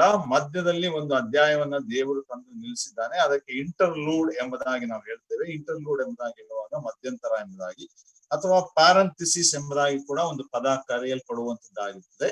ಈ ತರವಾದಂತ ಅಧ್ಯಾಯಗಳನ್ನ ಯಾಕೆ ದೇವರು ತರ್ತಾನೆ ಎಂಬುದಾಗಿ ಹೇಳುವಾಗ, ಈ ಕೆಲವು ಸಂಗತಿಗಳನ್ನ ತಿಳಿಸುವಂತವನಾಗಿ ಅನಂತರ ಮುಂದೆ ಬರ್ಲಿಕ್ಕಿರುವಂತ ಅನೇಕ ಘಟನಾವಳಿಗಳು ಈ ಅಧ್ಯಾಯದ ಮೇಲೆಯೂ ಕೂಡ ಆಧಾರ ಮಾಡಿಕೊಂಡಿದೆ ಎಂಬುದಾಗಿ ತಿಳಿಸ್ಲಿಕ್ಕಾಗಿ ಅಂತ ಅಧ್ಯಾಯಗಳನ್ನ ಈ ಚರಿತ್ರೆಯ ಮಧ್ಯದಲ್ಲಿ ದೇವರು ಇಟ್ಟಂತವನಾಗಿದ್ದಾನೆ. ಅದೇ ರೀತಿ ನಾವು ಪ್ರಕಟಣೆ ಗ್ರಂಥವನ್ನ ಕಲಿಯುವಾಗ ಸಾಧಾರಣ 3 ಪ್ಯಾರಂಥೆಟಿಕಲ್ ಚಾಪ್ಟರ್ಸ್ ಎಂಬುದಾಗಿ ನಾವು ನೋಡುವಂತರಾಗಿದ್ದೇವೆ. ಮುಖ್ಯವಾಗಿ 3 ಪ್ಯಾರಂಥೆಟಿಕಲ್ ಚಾಪ್ಟರ್ಸ್: 7ನೇ ಅಧ್ಯಾಯ, 9ನೇ ಅಧ್ಯಾಯ ಮತ್ತು 10ನೇ ಅಧ್ಯಾಯ ಮತ್ತು 11ನೇ ಅಧ್ಯಾಯ. ಹೀಗೆ ನಾವು ಅಲ್ಲಿ ಕಲಿಯುವಂತವರು ನಾವು ಆಗಿದ್ದೇವೆ ಪ್ರಿಯರೇ. ಅನಂತರ ಮುಂದೆಯೂ ಕೂಡ ನಾವು ನೋಡ್ತೇವೆ 16ನೇ ಅಧ್ಯಾಯ ಆ ರೀತಿ ಬರುವಂತದ್ದಾಗಿರ್ತದೆ. ಹೇಗೂ ಇರ್ಲಿ, ಈ ರೀತಿ ಈ 38ನೇ ಅಧ್ಯಾಯದ ವಿಶಿಷ್ಟತೆಯನ್ನ ನಾವು ಇಲ್ಲಿ ಸ್ವಲ್ಪ ಅಧ್ಯಯನ ಮಾಡಿಕೊಂಡು ಮುಂದೆ ಹೋಗುವಂಥದ್ದು ಒಳ್ಳೆಯದು. ಯಾಕಂದ್ರೆ ಇಲ್ಲಿ ನಾವು ನೋಡುವಾಗ ಈ 38ನೇ ಅಧ್ಯಾಯದ ಚರಿತ್ರೆ ಅಥವಾ ನಡೆದಂತ ಘಟನೆ, ಅದು ಯೋಸೇಫನು ಐಗುಪ್ತ ದೇಶದಲ್ಲಿ ಇದ್ದಂತ ಆ ಸಮಯದಲ್ಲಿ ನಡೆದಂತ ಘಟನೆ ಆಗಿದೆ ಎಂಬುದಾಗಿ ನಾವು ತಿಳ್ಕೊಳ್ಳಿಕ್ಕೆ ಸಾಧ್ಯತೆ ಉಂಟು. ಯಾಕಂದ್ರೆ ಈ ಅಧ್ಯಾಯದಲ್ಲಿ ನಾವು ನೋಡುವಾಗ ಯೋಸೇಫನು, ಕ್ರಿಸ್ತನ ಚಿತ್ರಣವಾಗಿರುವಂತ ಯೋಸೇಫನು ಐಗುಪ್ತ ದೇಶದಲ್ಲಿ ಬೆಳೆಯುತ್ತಾ ಬರುತ್ತಾ ಇರುವಾಗ, ಇಲ್ಲಿ ಆತನ ಮನೆ ಆಗಿರುವಂತ, ತಂದೆಯ ಮನೆ ಆಗಿರುವಂತ ಆ ಕಾನಾನ್ ದೇಶದಲ್ಲಿ ಯೇಸು ಕ್ರಿಸ್ತನ ಒಂದು ವಂಶಾವಳಿ ಈ ಅಧ್ಯಾಯದ ಮುಖಾಂತರ ಮುಂದುವರಿಸುವಂತದ್ದನ್ನ ದೇವರು ಈ ಅಧ್ಯಾಯದಲ್ಲಿ ಆತನು ಇರಿಸಿದಂತವನಾಗಿದ್ದಾನೆ ಎಂಬುದಾಗಿ ನಾವು ನೋಡುವಂತರಾಗಿದ್ದೇವೆ. ಈ ಅಧ್ಯಾಯದಲ್ಲಿ ನೋಡುವಾಗ ಅನೇಕ ತರವಾದಂತ, ಒಂದು ವೇಳೆ ನಮಗೆ ಒಪ್ಪಲಾಗದಂತ ಕೆಲವು ಘಟನೆಗಳು ಇಲ್ಲಿ ನಡೆಯುವಂತದ್ದಾಗಿದೆ. ಅದನ್ನ ನೋಡ್ತೇವೆ ನಾವು. ಯಹೂದ ಕುಟುಂಬದಲ್ಲಿ ನಡೆದಂತ ಕೆಲವು ಸಂಗತಿಗಳು ಎಂಬುದಾಗಿ. ಒಂದು ವೇಳೆ ಅನೈತಿಕ ಸಂಬಂಧದಿಂದ ಜನಿಸಿದಂತ 2 ಮಕ್ಕಳನ್ನ ನಾವಿಲ್ಲಿ ನೋಡುವಂತರಾಗಿದ್ದೇವೆ. ಆ ಚರಿತ್ರೆ ನಮ್ಗೆ ಗೊತ್ತುಂಟು. ಯಹೂದನು ಆತನ ಸೊಸೆಯಾದಂತ ತಾಮರಳಲ್ಲಿ 2 ಮಕ್ಕಳನ್ನ ಮುಂದಿನ ದಿವಸಗಳಲ್ಲಿ ಆತನು ಪಡಕೊಳ್ಳುವಂತನಾಗಿರ್ತಾನೆ. ಆಕೆ ತಾಮರಳು ಯಹೂದನ ಮೊದಲನೇ ಮಗನ ಹೆಂಡತಿ ಅವಳ ಆಗಿದ್ದಳು. ಅನಂತರ ಮೊದಲನೇ ಮಗನ ಸತ್ತು ಹೋಗುವಾಗ 2ನೇ ಮಗನ ಹೆಂಡತಿ ಅವಳ ಆಗ್ತಾಳೆ. ಅಂದ್ರೆ ಧರ್ಮಶಾಸ್ತ್ರದ ಅವರ ಮಾತಿಗೆ ಅಥವಾ ನಿಯಮಕ್ಕೆ ಅನುಸಾರವಾಗಿ. ಅನಂತರ 3ನೇ ಮಗನು ಮದುವೆ ಮಾಡಿಕೊಳ್ಳದೆ ಇರುವಾಗ ತಾಮರಳು ಮಾವನ ಮನೆಯನ್ನ ಬಿಟ್ಟು ಬೇರೆ ಕಡೆ ವಾಸ ಮಾಡುವಾಗ ಯಹೂದನು ಗೊತ್ತಿಲ್ಲದಂತ ರೀತಿಯಲ್ಲಿ ಆಕೆಯನ್ನು ಸಂಧಿಸಿ ಅನೈತಿಕ ಸಂಬಂಧವನ್ನು ಇಟ್ಟುಕೊಂಡು ಅವನ ಮುಖಾಂತರ 2 ಗಂಡು ಮಕ್ಕಳು ಜನಿಸುವಂತದನ್ನ ನಾವು ನೋಡುವಂತರಾಗಿದ್ದೇವೆ. ಈ 38ನೇ ಅಧ್ಯಾಯದ ಸಂಗತಿಗಳು ಒಂದು ವೇಳೆ ಯೋಸೇಫನು ಐಗುಪ್ತ ದೇಶದಲ್ಲಿದ್ದಂತ ಆ ಸಮಯದಲ್ಲಿ ನಡೆಯಲ್ಪಟ್ಟಿದೆ ಎಂಬುದಾಗಿ ನಾವು ನೋಡ್ತೇವೆ. ನೋಡ್ರಿ, ಯೋಸೇಫನು ತನ್ನ ತಂದೆಯಿಂದ ಬೇರ್ಪಡಿಸಲ್ಪಟ್ಟ ಮೇಲೆ ಆತನು ಐಗುಪ್ತ ದೇಶದಲ್ಲಿ ಎಷ್ಟು ವರ್ಷ ಕಾಲ ಇದ್ದ ಎಂಬುದಾಗಿ ನೋಡುವಾಗ ಅದು ಸುಮಾರು 22 ವರ್ಷಗಳು ಎಂಬುದಾಗಿ ನಾವಿಲ್ಲಿ ಲೆಕ್ಕಾಚಾರವನ್ನ ಹಾಕಿಕೊಳ್ಳಲಿಕ್ಕೆ ಸಾಧ್ಯತೆಗಳುಂಟು. ನಾವು ನೋಡ್ತೇವೆ 41ನೇ ಅಧ್ಯಾಯ 46ನೇ ವಚನ, ಆದಿಕಾಂಡ 41ನೇ ಅಧ್ಯಾಯ 46ನೇ ವಚನ. ಇಲ್ಲಿ ನೋಡ್ತೇವೆ, ಯೋಸೇಫನು ಐಗುಪ್ತ ದೇಶದ ಅರಸನಾದ ಫರೋಹನ ಸನ್ನಿಧಿಯಲ್ಲಿ ನಿಂತಾಗ 30 ವರ್ಷದವನಾಗಿದ್ದನು ಎಂಬುದಾಗಿ ನಾವು ನೋಡುವಂತರಾಗಿದ್ದೇವೆ. ನೋಡ್ರಿ, ಫರೋಹನ ಸನ್ನಿಧಿಯಲ್ಲಿ ಆತನು ಆ ಸೆರೆಮನೆಯಿಂದ ಬಿಡಿಸಲ್ಪಟ್ಟು ಆ ಅರಮನೆಯಲ್ಲಿ ಆತನ ಮುಂದೆ ನಿಲ್ಲಿಸಲ್ಪಟ್ಟಾಗ ಯೋಸೇಫನಿಗೆ ಆದಂತ ವಯಸ್ಸು 30 ವರ್ಷಗಳು. ಯೋಸೇಫನು ತನ್ನ ತಂದೆಯ ಮನೆಯನ್ನ ಬಿಟ್ಟಾಗ ಆತನಿಗೆ ಇದ್ದಂತ ವಯಸ್ಸು 17 ವರ್ಷಗಳು. ಅದನ್ನ ನಾವು 37ನೇ ಅಧ್ಯಾಯದ 2ನೇ ವಚನದಲ್ಲಿ ನೋಡ್ತೇವೆ. ಯಾಕೋಬನ ಮಕ್ಕಳ ಚರಿತ್ರೆ, ಯೋಸೇಫನು 17 ವರ್ಷದವನಾಗಿ ಇನ್ನು ಹುಡುಗನಾಗಿದ್ದು ಎಂಬುದಾಗಿರುವಂತ ಆ ಸಮಯದಲ್ಲಿಯೇ ಯೋಸೇಫನನ್ನ ಅವರು ಐಗುಪ್ತ ದೇಶಕ್ಕೆ ಮಾರುವಂತ ಸಂಗತಿ. ಸೊ 30 ವರ್ಷಗಳಿಂದ 17 ವರ್ಷಗಳು ಕಳೆದರೆ ಅಲ್ಲಿ 13 ವರ್ಷಗಳು ಅದು ಸಂಧಿವೆ ಎಂಬುದಾಗಿ ನಾವು ನೋಡುವಂತರಾಗಿದ್ದೇವೆ.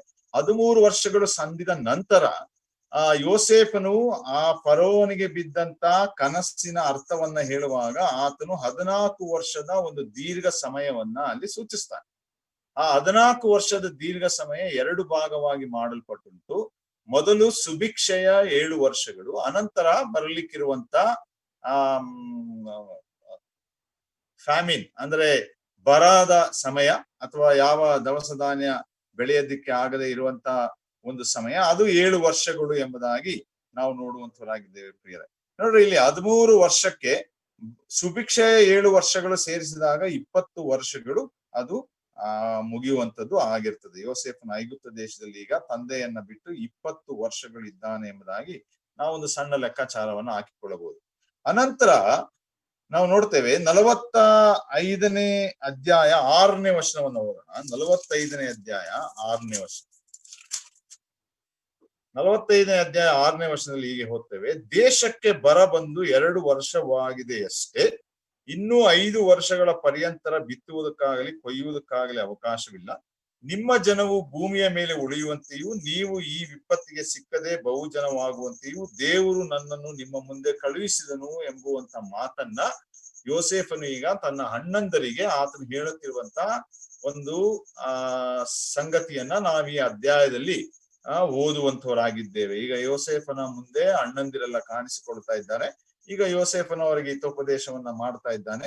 ಈಗ ಬರ ಬಂದು 2 ವರ್ಷವಾಗಿದೆ ಎಂಬುದಾಗಿ ನೋಡ್ರಿ. 13 + 7 + 2 ಅಲ್ಲಿಗೆ ಅಣ್ಣಂದಿರು ಬಂದು ಅವನನ್ನು ಸಂಧಿಸಿದಾಗ 2 ವರ್ಷಗಳು ಕಳೆದುಂಟು, ಅಥವಾ 22 ವರ್ಷಗಳು ಅಂದ್ರೆ ತನ್ನ ತಂದೆಯನ್ನ ಮೀಟ್ ಮಾಡಲಿಕ್ಕೆ ಇರುವಂತ ಸಮಯ 22 ವರ್ಷಗಳು ಸಂದಿವೆ.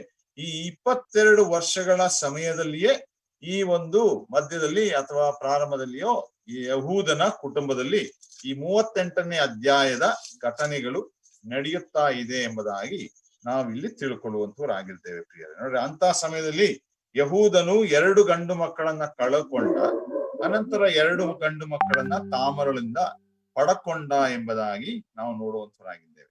ಇದರ ಉದ್ದೇಶವೇನು ಎಂಬುದಾಗಿ ನೋಡುವಾಗ ಆದಿಕಾಂಡ ಪುಸ್ತಕದ ಮುಖ್ಯವಾದಂತ ಉದ್ದೇಶವೇನು ಎಂಬುದಾಗಿ ನಾವು ಗ್ರಹಿಸುವುದಾದ್ರೆ, ಯಾಕೋಬನ ಮುಖಾಂತರ 12 ಕುಲಗಳಿರುವಂತ ಇಸ್ರಾಯೇಲ್ ಜನಾಂಗದ ಸ್ಥಾಪನೆಯೇ ಅದರ ಮುಖ್ಯ ಉದ್ದೇಶವಾಗಿದೆ ಎಂಬುದಾಗಿ ನಾವು ತಿಳ್ಕೊಳ್ಳಿಕ್ಕೆ ಸಾಧ್ಯತೆಗಳು ಉಂಟು. ಆ ಉದ್ದೇಶವನ್ನ ಪೂರೈಸ್ಲಿಕ್ಕಾಗಿ ಆ ಉದ್ದೇಶಗಳು ಏನು ಎಂಬುದಾಗಿ ಹೇಳುವಾಗ, ಆ ಉದ್ದೇಶದ ಅಂತ್ಯ ಯಾವಾಗ ಆಗುತ್ತೆ ಎಂಬುದಾಗಿ ಹೇಳುವಾಗ, ಅದು ಇಸ್ರಾಯೇಲರು ಪುನರ್ಸ್ಥಾಪಿಸಲ್ಪಟ್ಟು 1000 ವರ್ಷ ಆಳ್ವಿಕೆಯಲ್ಲಿ ಕ್ರಿಸ್ತನೊಂದಿಗೆ ಸೇರಿ ಬರುವಾಗ ಅದರ ಅಂತ್ಯ, ಆ ಉದ್ದೇಶದ ಅಂತ್ಯವಾಗ್ತದೆ ಎಂಬುದಾಗಿ ನಾವು ಇಲ್ಲಿ ಗ್ರಹಿಸಿಕೊಳ್ಳಿಕ್ಕೆ ಸಾಧ್ಯತೆ ಉಂಟು ಪ್ರಿಯರೇ.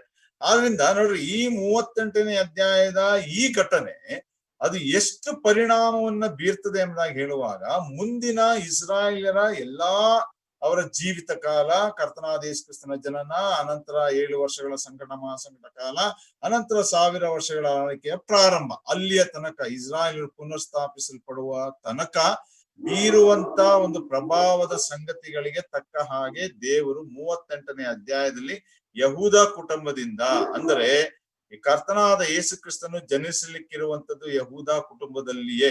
ನಾವು ಅದನ್ನ 49ನೇ ಅಧ್ಯಾಯ ಆದಿಕಾಂಡದಲ್ಲಿ ಯಾಕೋಬನು ತನ್ನ ಮಕ್ಕಳಿಗೆ ಅವರ ಮುಂದಿನ ಭವಿಷ್ಯತ್ತನ್ನ ತಿಳಿಸಿಕೊಡುತ್ತಾ ಬರುವಾಗ, ಮುಂದೆ ಯಾವ ರೀತಿ ನಡೆಸಲ್ಪಡುತ್ತದೆ ಎಂಬುದಾಗಿ ಹೇಳುವಾಗ,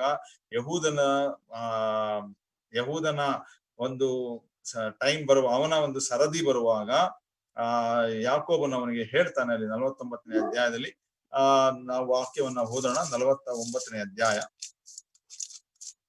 ಆ ದಂಡ ಹಿಡಿಯತಕ್ಕವನು ನೋಡ್ರಿ, 49ನೇ ಅಧ್ಯಾಯ 10ನೇ ವರ್ಷ ನಾವು ನೋಡ್ತೇವೆ. ರಾಜದಂಡವನ್ನ ಹಿಡಿಯತಕ್ಕವನು ಬರುವ ತನಕ ಆ ದಂಡವು ಯಹೂದನ ಕೈಯಿಂದ ತಪ್ಪುವುದಿಲ್ಲ, ಮುದ್ರೆ ಕೋಲು ಅವನ ಪಾದಗಳ ಬಳಿಯಿಂದ ಕದಲುವುದಿಲ್ಲ, ಅವನಿಗೆ ಅನ್ಯ ಜನಗಳು ಕೂಡ ವಿಧೇಯರಾಗುವರು ಎಂಬುದಾಗಿ ನೋಡ್ರಿ. ಆ ರಾಜದಂಡ ಹಿಡಿಯುವಂತದ್ದೇ 1000 ವರ್ಷ ಆಳ್ವಿಕೆಯ ಸಮಯದಲ್ಲಿ ನಮ್ಮ ಕರ್ತನಾದ ಯೇಸು ಕ್ರಿಸ್ತನು ಆ ರಾಜದಂಡವನ್ನ ಹಿಡಿದು ಕಬ್ಬಿಣದ ಕೋಲಿನಿಂದ ಮಾಡುವಂತಹ ಆಳ್ವಿಕೆ ಎಂಬುದಾಗಿ ನಾವು ನೋಡುವಂತವರು ಆಗಿದ್ದೇವೆ ಪ್ರಿಯರೇ. ನೋಡ್ರಿ, ಆ ಘಟನೆಗಳ ತನಕ ನಡೆಯಬೇಕಾದ್ರೆ ದೇವರು ಈ ಪುಟ್ಟ ಒಂದು 38ನೇ ಅಧ್ಯಾಯದಲ್ಲಿ ಒಂದು ವಿಶೇಷವಾದಂತಹ ಘಟನೆಗಳನ್ನ ನಡೆಸುವಂತವನಾಗಿ ಆ ತಾಮರಳ ಮುಖಾಂತರ ಜನಿಸಿದಂತ ಪೆರಚನು ಅನ್ನುವಂಥವನು ದಾವೀದನ ವಂಶದಲ್ಲಿ, ಅಥವಾ ದಾವೀದನು ಪೆರಚನ ವಂಶದಲ್ಲಿ ಬಂದಿದ್ದಾನೆ ಎಂಬುದಾಗಿ ನಾವು ರೂತಳ ಪುಸ್ತಕ ಅದರ 4ನೇ ಅಧ್ಯಾಯ 18ರಿಂದ 22ನೇ ವಚನದಲ್ಲಿ ನಾವು ನೋಡುವಂತವರಾಗಿದ್ದೇವೆ. ಆದ್ರಿಂದ ಈ ಪೆರೆಚನು ಮತ್ತು ತಾಮರಳು ನೋಡ್ರಿ, ದೇವರು ಅವರು ತಪ್ಪು ಮಾಡಿದ್ದಾಗಿ ಕೂಡ ಆ ತಪ್ಪು ಯಹೂದನ ಮುಖಾಂತರ ನಡೆಯಿತು. ಆದ್ರೆ ದೇವರು ಯಾಕೋಬನ ಮುಖಾಂತರ ಮಾಡಿದಂತ, ಅಬ್ರಾಮನ ಮುಖಾಂತರ ಮಾಡಿ ಬಂದಂತ ಆ ವಾಗ್ದಾನಗಳನ್ನ ನೆರವೇರಿಸಲಿಕ್ಕೆ, ಈ ಲೋಕವನ್ನ ಯೇಸು ಕ್ರಿಸ್ತನ ಮುಖಾಂತರ ಆಶೀರ್ವದಿಸಲಿಕ್ಕೆ ನೋಡ್ರಿ, ಆ ಯಹೂದನ ಕುಟುಂಬದಿಂದಲೇ ಆ ತಾಮರಳಲ್ಲಿ ಜನಿಸಿದ ಪೆರೆಚನು ಮತ್ತಾಯನ ಸುವಾರ್ತೆ 1ನೇ ಅಧ್ಯಾಯದಲ್ಲಿ ಮತ್ತಾಯನು ಬರೆದಂತ ಯೇಸು ಕ್ರಿಸ್ತನ ವಂಶಾವಳಿಯಲ್ಲಿ ಆತನು ಕಾಣಿಸಿಕೊಳ್ಳುವಂತನಾಗಿದ್ದಾನೆ ಎಂಬುದಾಗಿ ನಾವು ನೋಡುವಂತನಾಗಿದ್ದೇವೆ. ತಾಮರಳು ಮತ್ತು ಪೆರೆಚನು ಆ ಕ್ರಿಸ್ತನ ವಂಶಾವಳಿಯಲ್ಲಿ ಬರುವಂತವರಾಗಿದ್ದಾರೆ ಎಂಬುದಾಗಿ ನಾವು ವಿಶೇಷವಾದಂತಹ ಸಂಗತಿಯನ್ನ ನಾವು ನೋಡುವಂತವರಾಗಿದ್ದೇವೆ ಪ್ರಿಯರೇ. ಈ ರೀತಿ ನೋಡ್ರಿ, 38ನೇ ಅಧ್ಯಾಯ ದೇವರು ಆ ರೀತಿ ನಡೆಸಿದಂತ ಕಾರ್ಯ 39ನೇ ಅಧ್ಯಾಯಕ್ಕೆ ಬರುವಾಗ ನಂತರ ನಾವು ನೋಡುವಂತವರಾಗಿದ್ದೇವೆ. ಅನೇಕ ಘಟನೆಗಳು ನಡೆಯುವಂತದ್ದಾಗಿದೆ. ಅನಂತರ ಯಾಕೋಬನು 70 ಮಂದಿ ಪರಿವಾರದೊಡನೆ ಆತನ ಐಗುಪ್ತ ದೇಶಕ್ಕೆ ಹೋಗುವಂತನಾಗಿದ್ದಾನೆ. ಒಬ್ಬರು ಹೀಗೆ ಹೇಳ್ತಾರೆ, Jacob went to Egypt with a big family ಅಥವಾ ವಿತ್ ಎ ಲಾರ್ಜ್ ಫ್ಯಾಮಿಲಿ ಅಥವಾ big family. And the Israel came out of Egypt after 4 centuries with a large nation ಎಂಬುದಾಗಿ. ನೋಡ್ರಿ, ದೇವರ ಕಾರ್ಯ 38ನೇ ಅಧ್ಯಾಯದ ಸಂಗತಿಗಳು ಕೂಡ ಅದು ನಡೆಸಲ್ಪಡುವಾಗ ದೇವರು ಏನೆಲ್ಲಾ ತನ್ನ ಮನಸ್ಸಿನಲ್ಲಿ ಇಟ್ಟುಕೊಂಡ ಕಾರ್ಯವನ್ನ ಮಾಡುವಂತನಾಗಿದ್ದಾನೆ. ಆತನು ದೊಡ್ಡ ಕುಟುಂಬವಾಗಿ ಐಗುಪ್ತ ದೇಶಕ್ಕೆ ಯಾಕೋಬನು ಹೋದ. 400 ವರ್ಷಗಳಾದ ನಂತರ ಆ ಐಗುಪ್ತ ದೇಶದಿಂದ ಹೊರ ಬರುವಾಗ ಇಸ್ರಾಯೇಲ್ ಅನ್ನುವಂಥದ್ದು ದೊಡ್ಡ ಜನಾಂಗವಾಗಿ a big nation, a large nation comes out of Egypt ಎಂಬುದಾಗಿ ನಾವು ನೋಡುವಂತರಾಗಿದ್ದೇವೆ. ಐಗುಪ್ತ ದೇಶದಿಂದ ಆ ಒಂದು ದೊಡ್ಡ ಜನಾಂಗ ಹೊರಗೆ ಬಂತು ಎಂಬುದಾಗಿ ನಾವು ನೋಡುವಂತಾಗಿದ್ದೇವೆ. ನೋಡ್ರಿ, ಇಲ್ಲಿ ಯಹೂದನಾಗಲಿ ಯಾಕೋಬನಾಗಲಿ ಅನುಭವಿಸಿದಂತ ನೋವುಗಳು, ಮಾಡಿದಂತ ತಪ್ಪುಗಳು ಯಾಕೆ ಎಂಬುದಾಗಿ ನೋಡುವಾಗ ದೇವರ ವಾಕ್ಯದಲ್ಲಿ ನಾವು ನೋಡುವ ಹಾಗೆ ನೀನು ಏನನ್ನ ಬಿತ್ತುತ್ತೀಯೋ ಅದನ್ನೇ ನೀನು ಕೊಯ್ಯಬೇಕು ಎಂಬುದಾಗಿರುವಂತ ಮಾತಿಗನುಸಾರವಾಗಿ ಗಲಾತ್ಯ ಪತ್ರಿಕೆಯಲ್ಲಿ ಕೂಡ ನಾವು ಆ ವಾಕ್ಯವನ್ನ ನೋಡುವಂತರಾಗಿದ್ದೇವೆ. ಅದನ್ನ ಆ ರೀತಿ ಅವರು ಅನುಭವಿಸಿದ್ರು ಎಂಬುದಾಗಿ ನಾವು ನೋಡುವಂತರಾಗಿದ್ದೇವೆ. ನೋಡ್ರಿ, ಯಾಕೋಬನು ತನ್ನ ತಂದೆಯಾದ ಇಸಾಕನಿಗೆ ಆತನು ಮೋಸ ಮಾಡಿದ್ದು ಯಾವುದರ ಮೂಲಕ ಎಂಬುದಾಗಿ ಹೇಳುವಾಗ, ಏಸಾವನು ಹಾಕಿಕೊಳ್ಳುತ್ತಿದ್ದಂತ ಮೇಲಂಗಿಯನ್ನ ಹಾಕಿಕೊಂಡು ಮೋಸ ಮಾಡಿದ ದ ಗಾರ್ಮೆಂಟ್. ನೋಡ್ರಿ, ಆ ಒಂದು ಮೇಲಂಗಿ ಅಥವಾ ವಸ್ತ್ರ ಎಷ್ಟು ಪಾತ್ರವನ್ನ ವಹಿಸುವಂತದ್ದಾಗಿದೆ. ಯಾಕೋಬನು ಇಸಾಕನಿಗೆ ಆ ಮೇಲಂಗಿಯನ್ನ ಮುಖಾಂತರ ಮೋಸ ಮಾಡಿದ್ರಿಂದ ಯಾಕೋಬನ ಮಕ್ಕಳು ಯಾಕೋಬನಿಗೆ ಯೋಸೇಫನ ಹಾಕಿಕೊಂಡಂತ ಮೇಲಂಗಿಯ ಮುಖಾಂತರ ಮೋಸ ಮಾಡಿದ್ರು. ನೋಡ್ರಿ, ಆ ಮೇಲಂಗಿಯನ್ನ ತೆಗೆದು ಅದಕ್ಕೆ ಕುರಿಯನ್ನ ಕೊಯ್ದು ಅದರ ರಕ್ತವನ್ನ ಅದಕ್ಕೆ ಹಚ್ಚಿ ಕಾಡು ಪ್ರಾಣಿ ಅದಕ್ಕೆ ಅವನನ್ನ ಬೇಟೆಯಾಡಿತು ಎಂಬುದಾಗಿ ಸುಳ್ಳು ಹೇಳಿ ಯೋಸೇಫನು ಸತ್ತೋಗ್ಬಿಟ್ಟ ಎಂಬುದಾಗಿ ಹೇಳಿ ಯಾಕೋಬನಲ್ಲಿ ನಂಬಿಕೆಯನ್ನ ಹುಟ್ಟಿಸುವಂತವರಾಗಿರ್ತಾರೆ. ಪಾಪದಲ್ಲಿ ಇರುವಾಗ ನಾವು ಎಷ್ಟು ದಡ್ಡತನದಿಂದ ಪಾಪದಲ್ಲಿ ಮುಂದೆ ಹೋಗುತ್ತೇವೆ ಎಂಬುದಾಗಿ ಹೇಳುವುದಾದ್ರೆ, ಒಂದು ವೇಳೆ ಯಾಕೋಬನು ಆತನು ನೀತಿವಂತನಾಗಿ ಅದನ್ನ ಆಲೋಚನೆ ಮಾಡಿದ್ದರೆ ಒಂದು ವೇಳೆ ಆತನು ಗ್ರಹಿಸಿಕೊಳ್ಳಬಹುದಿತ್ತು. ಬೇಟೆಯಾಡಿದಂತ ನನ್ನ ಮಗನ ಮೇಲಂಗಿ ಆ ಪ್ರಾಣಿಗೆ ತುತ್ತಾಗಿರುವಾಗ ಅದು ಛಿದ್ರವಾಗದೆ ಅರಿಯದೆ ಹೇಗೆ ಇರಲಿಕ್ಕೆ ಸಾಧ್ಯ ಅನ್ನುವಂತ ಆಲೋಚನೆಯನ್ನು ಮಾಡಬಹುದು. ಆದ್ರೆ ನೋಡ್ರಿ, ದೇವರು ಅವನ ಮನಸ್ಸನ್ನ ಮಂಕು ಮಾಡ್ತಾನೆ. ಒಂದು ವೇಳೆ ಯಾಕೋಬನೊಂದು ಗ್ರಹಿಸುವುದಕ್ಕೆ ಆಗುವಂತದ್ದಾಗಿರುವುದಿಲ್ಲ. ಯಾಕೋಬನು ಇಸಾಕನಿಗೆ ಮೋಸ ಮಾಡಿದ್ರಿಂದ ಈಗ ಯಾಕೋಬನ ಮಕ್ಕಳು ಯಾಕೋಬನಿಗೆ ಮೋಸವನ್ನ ಮಾಡುವಂತವರು ಆಗಿದ್ದಾರೆ ಎಂಬುದಾಗಿ ನಾವು ನೋಡುವಂತರಾಗಿದ್ದೇವೆ. ಈ ಯಾಕೋಬನ ಮಕ್ಕಳು ಮೋಸ ಮಾಡಿದ್ರಲ್ಲಿ ಮುಂಚೂಣಿಯಲ್ಲಿದ್ದಂಥದ್ದು ಯಹೂದನ್. ಆತನೇ ಮುಖ್ಯ ಪಾತ್ರವನ್ನು ಕೂಡ ಆ ವಿಷಯಗಳಲ್ಲಿ ವಹಿಸಿದ್ದ ಎಂಬುದಾಗಿ ನಾವು ನೋಡ್ತೇವೆ. ಆ ಯಹೂದನು ಈಗ ಯೋಸೇಫನ ಮೇಲಂಗಿಯನ್ನ ತೆಗೆದುಕೊಂಡು ಬಂದು ತಂದೆಯ ಬಳಿಗೆ ಕಳುಹಿಸಿ ಆ ರೀತಿ ಮೋಸ ಮಾಡಿದ್ದರಿಂದ ನೋಡ್ರಿ, ಈಗ ಯಹೂದನ ಒಂದು ಬಟ್ಟೆ ಅಥವಾ ಅವನು ಹಾಕಿಕೊಂಡಂತ ಒಂದು ಮುಂಡಾಸೋ ಯಾವ್ದು, ಆತನು ತಾಮರಳ ಕೈಯಲ್ಲಿ ಅಡವಿಟ್ಟು ಹೋಗಿರ್ತಾನೆ ಆತನ ಊರಿಗೆ ಹೋಗುವಾಗ. ನೋಡ್ರಿ, ಅಲ್ಲಿ ತಾಮರಳು ಅವನ ಬಟ್ಟೆಯನ್ನ ತೆಗೆದುಕೊಂಡು ಬಚ್ಚಿಟ್ಟವಳಾಗಿ ಆ ತನ್ನ ಮಾವನಿಗೆ ಮೋಸವನ್ನ ಅಥವಾ ಬುದ್ಧಿಯನ್ನ ಕಲಿಸುವಂತವಳಾಗಿದ್ದಾಳೆ ಎಂಬುದಾಗಿ ನಾವು ನೋಡುವಂತವರಾಗಿದ್ದೇವೆ ಪ್ರಿಯ. ಆದ್ರಿಂದ ನಾವುಗಳು ಕೂಡ ಹಗೆತನ, ತಪ್ಪು ಮಾಡುವಂಥದ್ದು, ಮೋಸ ಮಾಡುವಂಥದ್ದು, ಪಾಪ ಮಾಡುವಂಥದ್ದು ಈ ವಿಷಯಗಳಲ್ಲಿ ಬಹಳ ಎಚ್ಚರಿಕೆಯಿಂದ ಇರಬೇಕು. ಯಾಕಂದ್ರೆ ನಾವು ಏನನ್ನ ಬಿತ್ತುತ್ತೇವೋ ಅದನ್ನೇ ನಾವು ಕೊಯ್ಯುವಂತವರಾಗಿರುತ್ತೇವೆ ಎಂಬುದಾಗಿ ನಾವು ನೋಡುವಂತವರಾಗಿದ್ದೇವೆ. ಇಲ್ಲಿ ಹೀಗೆ 38ನೇ ಅಧ್ಯಾಯಕ್ಕೆ ಬರುವಾಗ 37ನೇ ಅಧ್ಯಾಯದಲ್ಲಿ ನಾವು ಯೋಸೇಫನ ಚರಿತ್ರೆಯನ್ನ ಪ್ರಾರಂಭವನ್ನ ನಾವು ನೋಡ್ತೇವೆ. 37ನೇ ಅಧ್ಯಾಯದಲ್ಲಿ ನಾವು ಅಲ್ಲಿ ನೋಡುವಂತ ಒಂದು ಸಂಗತಿ ಏನಂದ್ರೆ, rejection of Joseph by his brothers ಎಂಬುದಾಗಿ. ಯೋಸೇಫನನ್ನು ಆತನ ಅಣ್ಣಂದಿರು ತಿರಸ್ಕರಿಸಿದರು ಅನ್ನುವಂತ ಒಂದು ಚಿತ್ರಣವನ್ನ ನಾವು ನೋಡುವಂತರಾಗಿದ್ದೇವೆ. ತನ್ನ ಸ್ವಂತ ಮನೆಯಲ್ಲಿಯೇ ಯೋಸೇಫನನ್ನ ಆತನ ಅಣ್ಣಂದಿರು ತಿರಸ್ಕರಿಸ್ತಾರೆ, ಆತನನ್ನ ಹಗೆ ಮಾಡ್ತಾರೆ, ಆತನನ್ನ ಕೊಲ್ಲುವಂತ ಆಲೋಚನೆಗಳನ್ನ ಮಾಡ್ತಾರೆ. ಅನಂತರ ಕಡೆಯದಾಗಿ ದೇವರ ಚಿತ್ತಕ್ಕನುಸಾರವಾಗಿ ಮಿದ್ಯಾನರಿಗೆ ಅಥವಾ ಐಗುಪ್ತ ದೇಶಕ್ಕೆ ಅವನನ್ನ ಅವರು ಮಾರುವಂತವರಾಗಿರ್ತಾರೆ. ಇದೇ ಚಿತ್ರಣ ನಮ್ಮ ಕರ್ತನಾದ ಯೇಸು ಕ್ರಿಸ್ತನ ಜೀವಿತದಲ್ಲಿ ನಾವು ನೋಡುವಂತರಾಗಿದ್ದೇವೆ. ಮನುಷ್ಯಾವತಾರವಾಗಿ ಎತ್ತಿ ಬಂದಂತ ಜೀವಿಸಿದಂತ ನಮ್ಮ ಕರ್ತನಾದ ಯೇಸು ಕ್ರಿಸ್ತನು ತನ್ನ ಅಣ್ಣ ತಮ್ಮಂದಿರ ಮಧ್ಯದಲ್ಲಿಯೇ ವಾಸ ಮಾಡಿದನು ಎಂಬುದಾಗಿ ನಾವು ನೋಡುವಂತರಾಗಿದ್ದೇವೆ.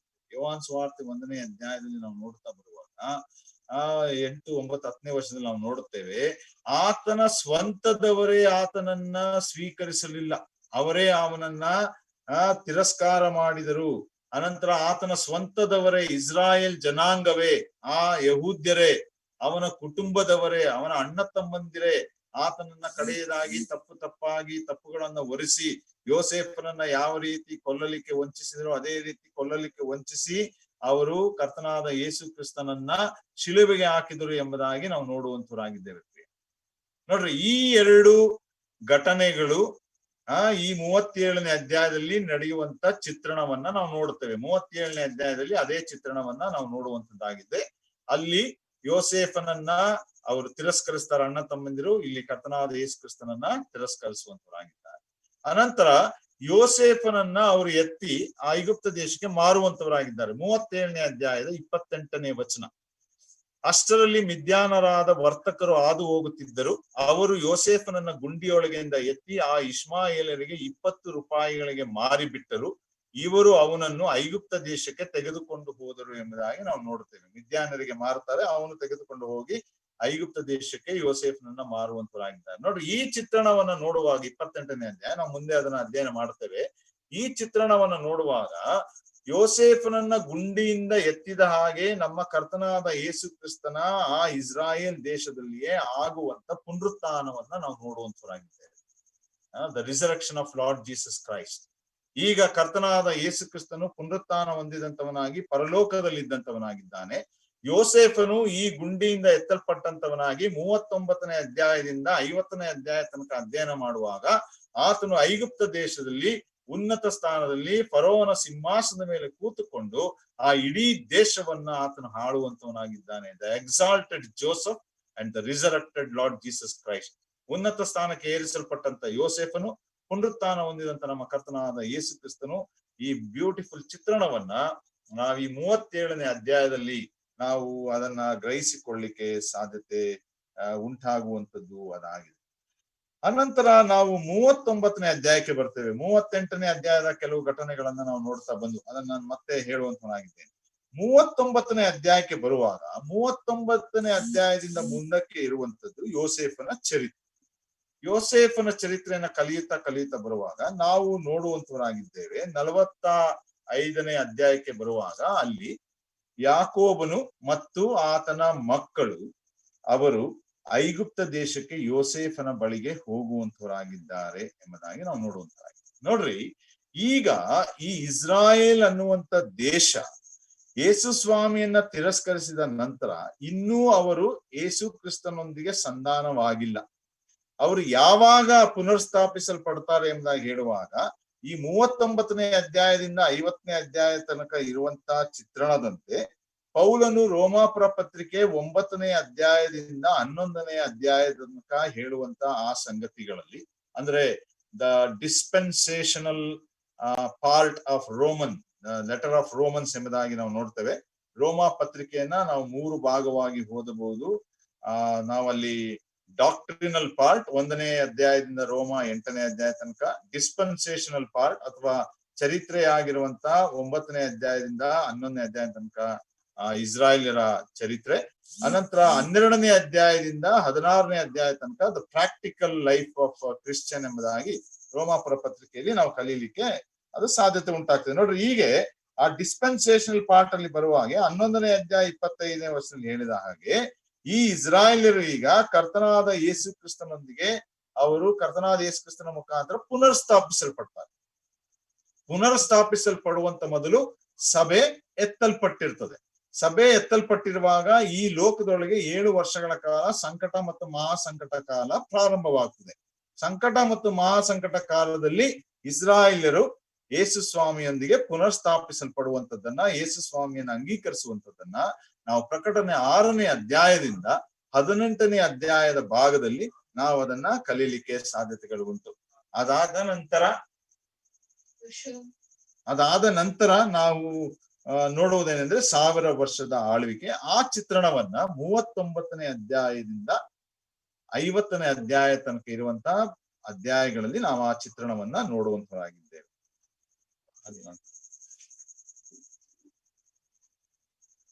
38ನೇ ಅಧ್ಯಾಯಕ್ಕೆ ಬರುವಾಗ ನೋಡ್ರಿ, ಅಲ್ಲಿ ಈಗ ನಾವು ನೋಡ್ತಾ ಬಂದೆವು, ನಾನು ಹೇಳ್ತಾ ಬಂದೆ, ಅಲ್ಲಿ ಯಹೂದನ ಒಂದು ಪಾಪ ಮತ್ತು ತಾಮರಳ ಒಂದು ನೋವುಗಳು, ದುಃಖಗಳು, ಅನಂತರ ಅದರಿಂದ ಬಂದಂತ ಫಲಿತಾಂಶ ಎಂಬುದಾಗಿ ನಾವು ನೋಡುವಂತರಾಗಿದೆ. 38ನೇ ಅಧ್ಯಾಯ ಆ ಒಂದು ಸಂಕಟ, ಆ ಒಂದು ದುಃಖ ಅಥವಾ ಅವರು ಹಾದು ಹೋಗುತ್ತಿರುವಂತಹ ಒಂದು ಸಮಯ ಇವತ್ತಿನ ಇಸ್ರಾಯೇಲ್ಯರ ಸಮಯವನ್ನ ಸೂಚಿಸ್ತಾ ಇದೆ. ಇವತ್ತಿನ ಇಸ್ರಾಯೇಲ್ಯರ ಸಮಯವನ್ನ ಸೂಚಿಸ್ತಾ ಇದೆ. ಇವತ್ತಿನ ಇಸ್ರಾಯೇಲರ ಸಮಯ ಎಂಬುದಾಗಿ ಹೇಳುವಾಗ, ಕರ್ತನಾದ ಯೇಸು ಕ್ರಿಸ್ತನನ್ನ ತಿರಸ್ಕರಿಸಿ ಶಿಲುಬೆಗೆ ಹಾಕಿದ ನಂತರ, ಕರ್ತನಾದ ಯೇಸು ಕ್ರಿಸ್ತನ 2ನೇ ಬರಣದ ಮುಂಚೆ ಸಂಕಟ ಮತ್ತು ಮಹಾಸಂಕಟ ಕಾಲದ ಪ್ರಾರಂಭಕ್ಕೆ ಹೋಗುವಂತ ಮೊದಲು ಈ ಇಸ್ರಾಯೇಲ್ಯರು ಇವತ್ತು ಅವರ ದೇಶದಲ್ಲಿ ಜೀವಿಸುವಾಗ ನಡೆಯುವಂತ ಎಲ್ಲಾ ಘಟನಾವಳಿಗಳನ್ನ ನಾವು ನೋಡುತ್ತಾ ಬರುವುದಾದ್ರೆ, ಈ 38ನೇ ಅಧ್ಯಾಯದ ಚಿತ್ರಣಗಳು ನಮಗೆ ಅದು ಕೊಡುವಂತದ್ದು ಅದಾಗಿದೆ ಎಂಬುದಾಗಿ ನಾವು ನೋಡುವಂತವ್ರು ನಾವಾಗಿದ್ದೇವೆ ಪ್ರಿಯರೇ. ಯಾಕಂದ್ರೆ ಈ 38ನೇ ಅಧ್ಯಾಯದಲ್ಲಿ ಬರೀ ನೋವುಗಳುಂಟು, ದುಃಖಗಳುಂಟು, ಯಾತನೆಗಳುಂಟು, ಪ್ರಶ್ನೆಗಳುಂಟು, ಅನಂತರ ತೀರ್ಮಾನಗಳು ಕೂಡ ಅವ್ರು ಮಾಡಿಕೊಳ್ಳುವಂತರಾಗಿರ್ತಾರೆ. ದಾನಿಯೇಲ ಗ್ರಂಥ 9ನೇ ಅಧ್ಯಾಯ 21ನೇ ವಚನ, ಒಂದು ವಾಕ್ಯವನ್ನು ಓದೋಣ. ದಾನಿಯೇಲ ಗ್ರಂಥ 9ನೇ ಅಧ್ಯಾಯ 21ನೇ ವಚನ. ದಾನಿಯೇಲ 9:21. ನಾವಿಲ್ಲಿ ಹೀಗೆ ನೋಡ್ತೇವೆ ನೋಡ್ರಿ, ಇಲ್ಲಿ ಒಂದು ಪ್ರವಾದನೆಯನ್ನ ದಾನಿಯೇಲನಿಗೆ ಗಬ್ರಿಯೇಲ ದೂತನು ಕೊಡುವಂತವನಾಗಿದ್ದಾನೆ. ಆತನು ಹೇಳುವುದೇನೆಂದರೆ, ದಾನಿಯೇಲ 9:21, ನನ್ನ ಕನಸಿನಲ್ಲಿ ಕಂಡ ಗಬ್ರಿಯೇಲನೆಂಬ ಪುರುಷನು ಹಸುರಸರಾಗಿ ಹಾರಿ ಬಂದು ಸಂಧ್ಯಾ ನೈವೇದ್ಯ ಸಮಯದಲ್ಲಿ ನನ್ನನ್ನು ಸೇರಿ ನನ್ನೊಂದಿಗೆ ಹೀಗೆ ಮಾತಾಡಿ ಉಪದೇಶಿಸಿದನು. ದಾನಿಯೇಲನೇ, ನಿನಗೆ ಜ್ಞಾನ ಬೋಧನೆ ಮಾಡುವುದಕ್ಕೆ ಈಗ ಬಂದೆನು. ನಿನ್ನ ವಿಜ್ಞಾಪನೆ ಆರಂಭದಲ್ಲಿಯೇ ದೇವರ ಅಪ್ಪಣೆಯಾಯಿತು. ಅದನ್ನು ನಿನಗೆ ತಿಳಿಸಲು ಇಲ್ಲಿಗೆ ಬಂದಿದ್ದೇನೆ. ನೀನು ದೇವರಿಗೆ ಅತಿ ಪ್ರಿಯ. ಈ ದೈವೋಕ್ತಿಯನ್ನ ಯೋಚಿಸು, ಈ ದರ್ಶನವನ್ನ ಗ್ರಹಿಸಿಕೋ, ಅಧರ್ಮವನ್ನ ಕೊನೆಗಾಣಿಸುವುದು. ನೋಡ್ರಿ, ಈಗ ಈ ಸಂಗತಿಗಳು, ಈ ವಾಕ್ಯ 24ನೇ ವಚನ ಈಗ ಇಲ್ಲಿ 38ನೇ ಅಧ್ಯಾಯದ ಸಂಗತಿಗಳಿಗೆ ಹೋಲಿಕೆಯಾಗಿ ಇವತ್ತು ಇಸ್ರಾಯೇಲರ ಮಧ್ಯದಲ್ಲಿ ಈ ತರವಾದಂತ ಒಂದು ಸ್ಥಿತಿ ಇರುವುದನ್ನ ನಾವು ಕಾಣುವಂತರಾಗಿದ್ದೇವೆ. ಅವರ ಮಧ್ಯದಲ್ಲಿ ಇವತ್ತು ಅಧರ್ಮಗಳುಂಟು, ಪಾಪಗಳನ್ನ ತೀರಿಸುವುದು ಪಾಪ ಉಂಟು, ಅಪರಾಧಗಳನ್ನ ನಿವಾರಿಸುವುದು ಬಹಳ ಅಪರಾಧಗಳುಂಟು, ಸನಾತನ ಧರ್ಮವನ್ನ ಸ್ಥಾಪಿಸುವುದು ಇನ್ನೂ ಅಲ್ಲಿ ಸರಿಯಾದಂತ ಒಂದು ಧರ್ಮವಿಲ್ಲ. ಅನೇಕರು ಹೆಚ್ಚಾಗಿ ಅವರು ನಾಸ್ತಿಕರಾಗಿದ್ದಾರೆ. ಕನಸನ್ನ, ಪ್ರವಾದಿ ನುಡಿಯನ್ನ ಮುದ್ರೆ ಹಾಕಿ ಯಥಾರ್ಥ ಮಾಡುವುದು, ಅಂದ್ರೆ ಕನಸನ್ನು ಪ್ರವಾದಿಯ ನುಡಿ ಎಂಬುದಾಗಿ ಹೇಳುವಾಗ ದಾನಿಯೇಲನಿಗೆ ಹೇಳಿದಂತ ನುಡಿಯೇ ಇಸ್ರಾಯೇಲರ 7 ವರ್ಷಗಳ ಕಾಲದ ಸಂಕಟ ಮತ್ತು ಮಹಾಸಂಕಟ ಕಾಲ ಹಾದು ಹೋಗುವಂತ ಆ ಸಮಯದ ಸಂಗತಿಗಳು. ಅತಿ ಪರಿಶುದ್ಧವಾದುದನ್ನ ಅಭಿಷೇಕಿಸುವುದು, ಅಂದ್ರೆ ಅಲ್ಲಿ ನಾವು ನೋಡುವಂತರಾಗಿದ್ದೇವೆ, ಸಂಕಟ ಮಹಾಸಂಕಟ ಕಾಲದಲ್ಲಿ ಮತ್ತೆ ಅವರ ಆರಾಧನೆ, ದೇವಾಲಯ ಅದು ಪ್ರಾರಂಭವಾಗುತ್ತದೆ. ಇವೆಲ್ಲ ನೆರವೇರುವುದಕ್ಕೆ ಮೊದಲು ಜನಕ್ಕೂ ನಿನ್ನ ಪರಿಶುದ್ಧ ಪುರಕ್ಕೂ 70 ವಾರಗಳು ಕಳೆಯಬೇಕು ಎಂಬುದಾಗಿ ನಿಷ್ಕರ್ಷೆಯಾಗಿದೆ ಎಂಬುದಾಗಿ. ಅದರಲ್ಲಿ ಕೆಳಗಡೆ ಆ 70 ವಾರದ ವಿಂಗಡಣೆ ಉಂಟು. 69 ವಾರಗಳು ಕಳೆಯಲ್ಪಟ್ಟಿದೆ. ಇದು 69ನೇ ವಾರದ ಮತ್ತು 70ನೇ ವಾರದ ಮಧ್ಯಂತರದಲ್ಲಿ ನಾವಿದ್ದೇವೆ ಈಗ, ಸಭಾಕಾಲ. ಆ ಸಭಾ ಸಮಯದಲ್ಲಿ ಇಸ್ರಾಯೇಲರ ಸ್ಥಿತಿ ದಾನಿಯೇಲನು ಹೇಳಿದಂತ ರೀತಿಯಲ್ಲಿಯೇ ಇರುವಂತ ಸ್ಥಿತಿಯಾಗಿದೆ. ಆ ಸ್ಥಿತಿಗೆ ಅನುಗುಣವಾಗಿಯೇ 38ನೇ ಅಧ್ಯಾಯದಲ್ಲಿ ಇರುವಂತಹ ಸಂಗತಿಗಳನ್ನ ನಾವು ನೋಡುವಂತವರಾಗಿದ್ದೇವೆ ಪ್ರಿಯರೇ. ಈಗ ಈ ಪ್ರೆಸೆಂಟ್ ಟೈಮ್ ಅಲ್ಲಿ ದೇವರು ಇಸ್ರಾಯೇಲರನ್ನ ತಿರಸ್ಕರಿಸಿದ್ದಾನೆ. ದೇವರು ಇಸ್ರಾಯೇಲರನ್ನ ಕೈ ಬಿಟ್ಟಿದ್ದಾನೆ. ದೇವರು ಇಸ್ರಾಯೇಲ್ ಹೇಳ್ತಾನೆ, ನಾನು ನಿಮ್ಮ ದೇವರಲ್ಲ ಎಂಬುದಾಗಿ. ಓಷಯನ ಗ್ರಂಥ 1ನೇ ಅಧ್ಯಾಯ 9ನೇ ವಚನ. ಓಷಯನ ಗ್ರಂಥ 1ನೇ ಅಧ್ಯಾಯ 9ನೇ ವಚನ. ಈ ಮಗುವಿಗೆ ಲೋ ಅಮ್ಮಿ ಎಂಬ ಹೆಸರಿಡು, ಏಕೆಂದ್ರೆ ನೀವು ನನ್ನ ಪ್ರಜೆಯಲ್ಲ, ನಾನು ಇನ್ನು ನಿಮ್ಮ ದೇವರಲ್ಲ ಅಂದನು.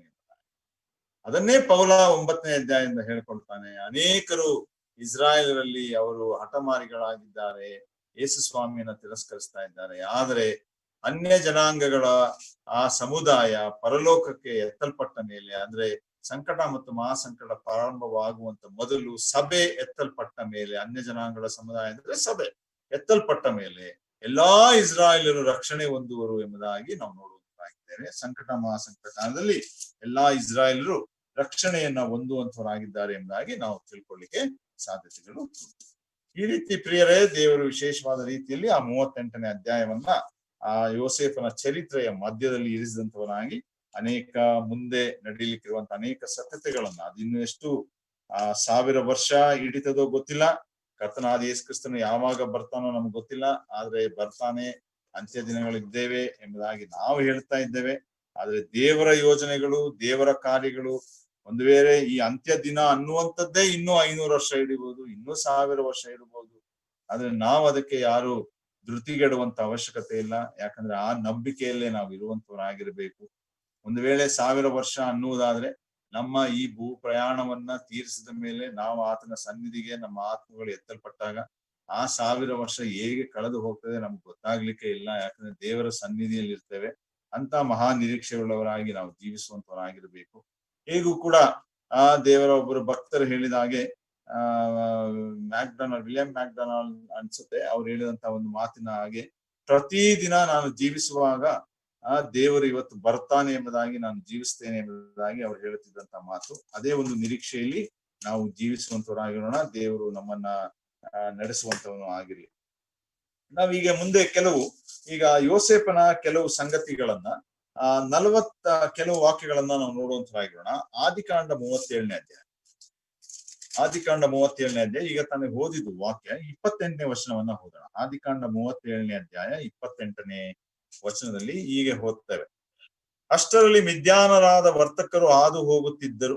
ಅವರು ಯೋಸೇಫನನ್ನ ಗುಂಡಿಯೊಳಗಿಂದ ಎತ್ತಿ ಆ ಇಷ್ಮಾಯೇಲನಿಗೆ 20 ರೂಪಾಯಿಗಳಿಗೆ ಮಾರಿಬಿಟ್ಟರು. ಇವರು ಅವನನ್ನು ಐಗುಪ್ತ ದೇಶಕ್ಕೆ ತೆಗೆದುಕೊಂಡು ಹೋದರು ಎಂಬುದಾಗಿ ನಾವು ನೋಡ್ತೇವೆ. ನೋಡ್ರಿ, ಇಲ್ಲಿ ಯೋಸೇಫನು ಗುಂಡಿಯಿಂದ ಎತ್ತಲ್ಪಟ್ಟು ಐಗುಪ್ತ ದೇಶಕ್ಕೆ ತೆಗೆದುಕೊಂಡು ಹೋದಂತ ಮಿದ್ಯಾನರು ಅಲ್ಲಿ ಆ ಪೋಟಿಫರನಿಗೆ ಮಾರಾಟ ಮಾಡುವಂತದ್ದನ್ನ ನಾವು ನೋಡುವಂತರಾಗಿದೆ. ಅನಂತರ 41ನೇ ಅಧ್ಯಾಯದಲ್ಲಿ ಒಂದು ವಾಕ್ಯವನ್ನು ಓದೋಣ.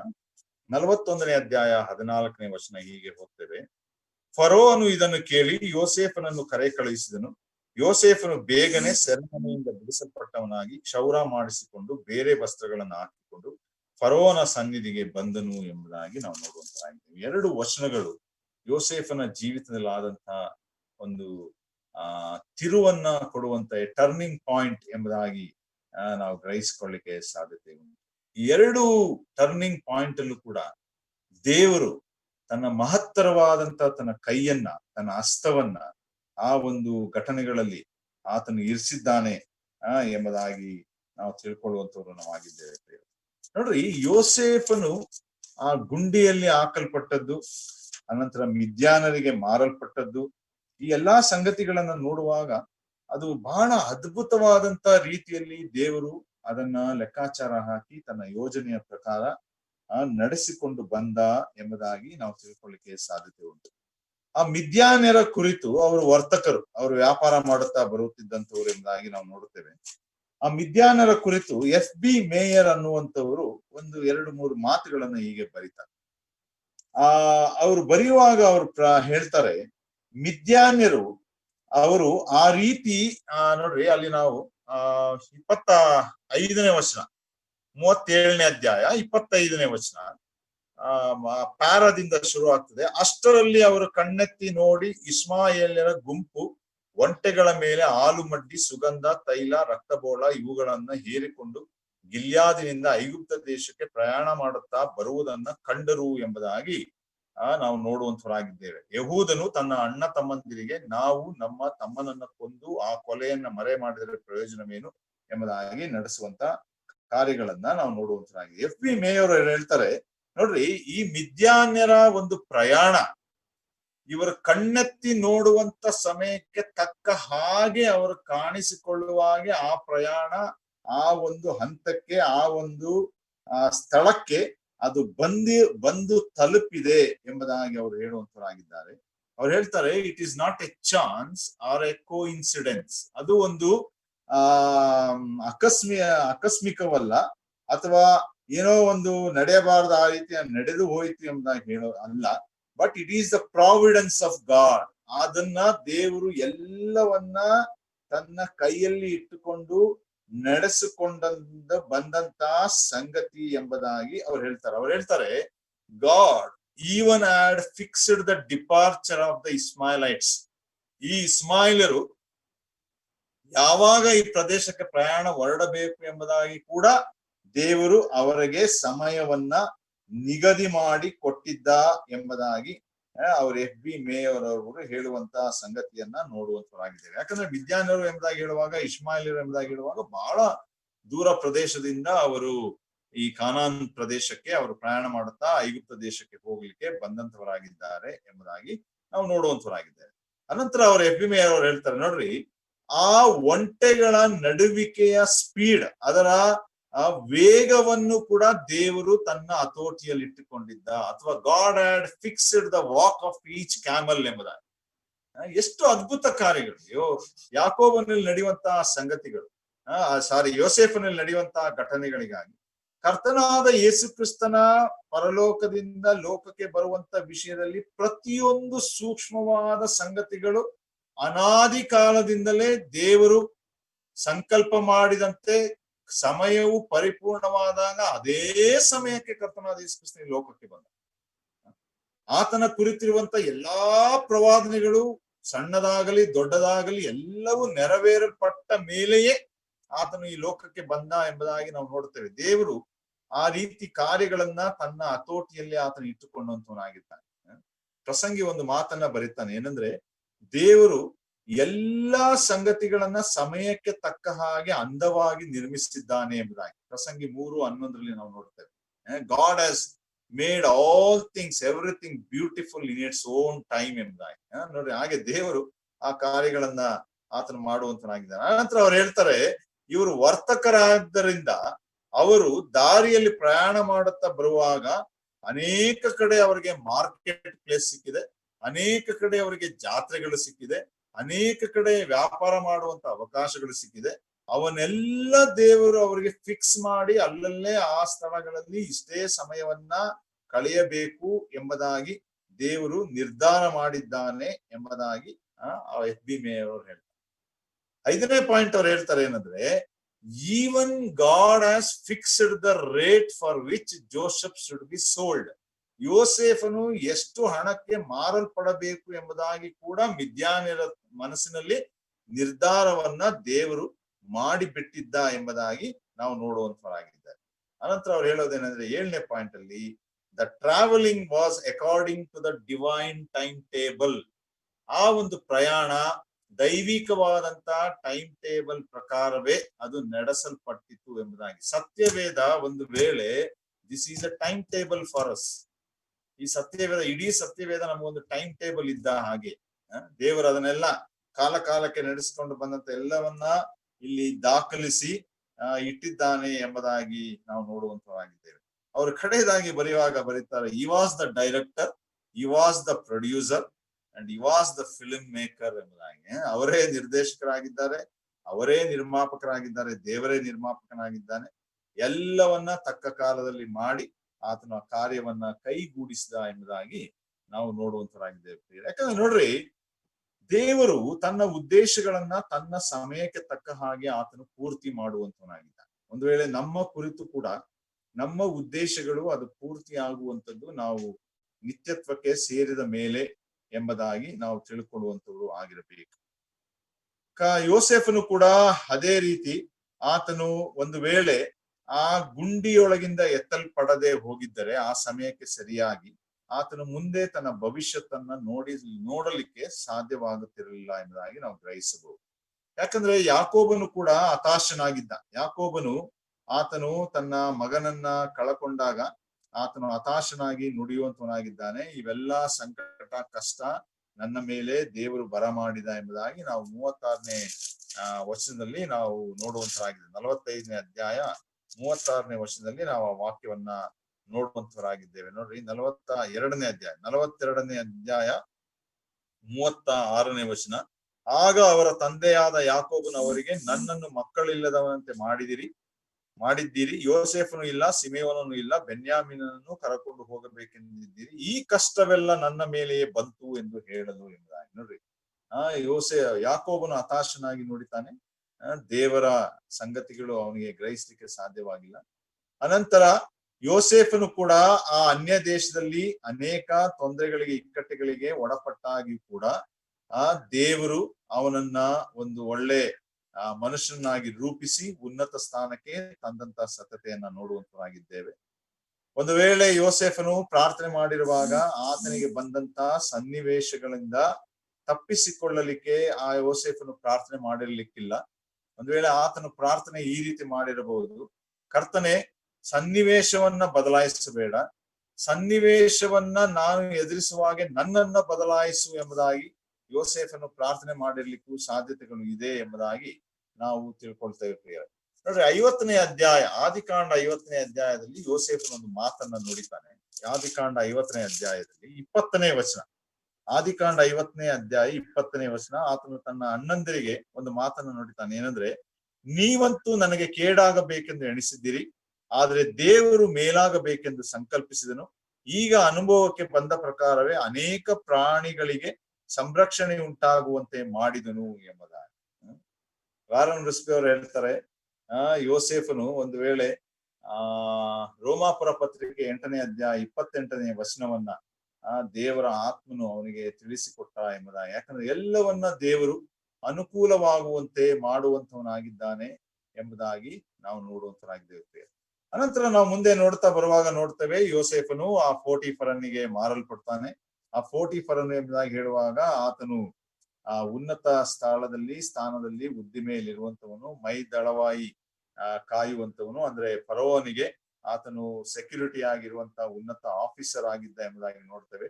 ಯೋಸೇಫನು ಆ ಪೋಟಿಫರನಿಗೆ ಮಾರಲ್ಪಡುವಂತ ಆ ಸಂಗತಿಯನ್ನ ನಾವು 39ನೇ ಅಧ್ಯಾಯದಲ್ಲಿ ಓದ್ತಾ ಬರುವಂತವರು ನಾವು ಆಗಿದ್ದೇವೆ. ಅನಂತರ ಮಾರಲ್ಪಟ್ಟಂತ ಯೋಸೇಫನು ನಂತರ ಸೆರೆಮನೆಗೆ ಎಲ್ಲ ಹೋಗಿ ಫರೋವನ ಮುಂದೆ ನಿಲ್ಲಿಸಲ್ಪಡುವಂತವನಾಗಿದ್ದಾನೆ ಪ್ರಿಯರೇ. ನೋಡ್ರಿ, ಇಲ್ಲಿ ಐಗುಪ್ತ ದೇಶದ 2 ಉನ್ನತ ವ್ಯಕ್ತಿಗಳ ಮುಂದೆ ಯೋಸೇಫನು ಇದ್ದಾನೆ. ಆದ್ರೆ ಯೋಸೇಫನು ಗ್ರಹಿಸುವಂತ ಏನಂದ್ರೆ, ನಾನು ಆ 2 ಉನ್ನತ ವ್ಯಕ್ತಿಗಳಿಂದ ನಾನು ಸಮೃದ್ಧಿ ಹೊಂದಿದಂತವನಲ್ಲ, ಆ 2 ಬಲಶಾಲಿಗಳಾದಂತ ವ್ಯಕ್ತಿಗಳಿಂದ ನಾನು ಉನ್ನತ ಸ್ಥಾನಕ್ಕೆ ಬಂದಂತವನಲ್ಲ. ನಾನು ಉನ್ನತ ಸ್ಥಾನಕ್ಕೆ ಬಂದದ್ದು ಹೇಗೆ ಎಂಬುದಾಗಿ ಹೇಳುವಾಗ, ನನ್ನ ದೇವರು ಪರಲೋಕದ ದೇವರಾಗಿರುವಂತ ಆತನ ಸಹಾಯದಿಂದಲೇ ನಾನು ಉನ್ನತ ಸ್ಥಾನಕ್ಕೆ ಬಂದಿದ್ದೇನೆ ಎಂಬುದಾಗಿ ಯೋಸೇಫನು ಗ್ರಹಿಸಿಕೊಂಡು ಆತನು ತಿಳ್ಕೊಳ್ಳುವಂತವನಾಗಿದ್ದಾನೆ ಪ್ರಿಯರೇ. ನೋಡ್ರಿ, ನಮ್ಮ ದೇವರು ಆ ರೀತಿಯಲ್ಲಿ ತನಗೆ ಒಂದು ವೇಳೆ ಆ ಕಾರ್ಯಗಳಾಗಬೇಕಾದ್ರೆ ತನ್ನ ಎಲ್ಲಾ ಸಂಗತಿಗಳನ್ನ ತನ್ನ ಹತೋಟಿಯಲ್ಲಿ ಇಟ್ಟುಕೊಂಡು ನಡೆಸುವಂತ ದೇವರಾಗಿದ್ದಾನೆ. ಒಂದು ವಾಕ್ಯವನ್ನ ನಾವು ನೋಡೋಣ. ದಾನಿಯೇಲನ ಗ್ರಂಥ 4ನೇ ಅಧ್ಯಾಯ 35ನೇ ವಚನವನ್ನ ನಾವು ಹೀಗೆ ಕೊಡ್ತೇವೆ. ದಾನಿಯೇಲನ ಗ್ರಂಥ 4ನೇ ಅಧ್ಯಾಯ 35ನೇ ವಚನ.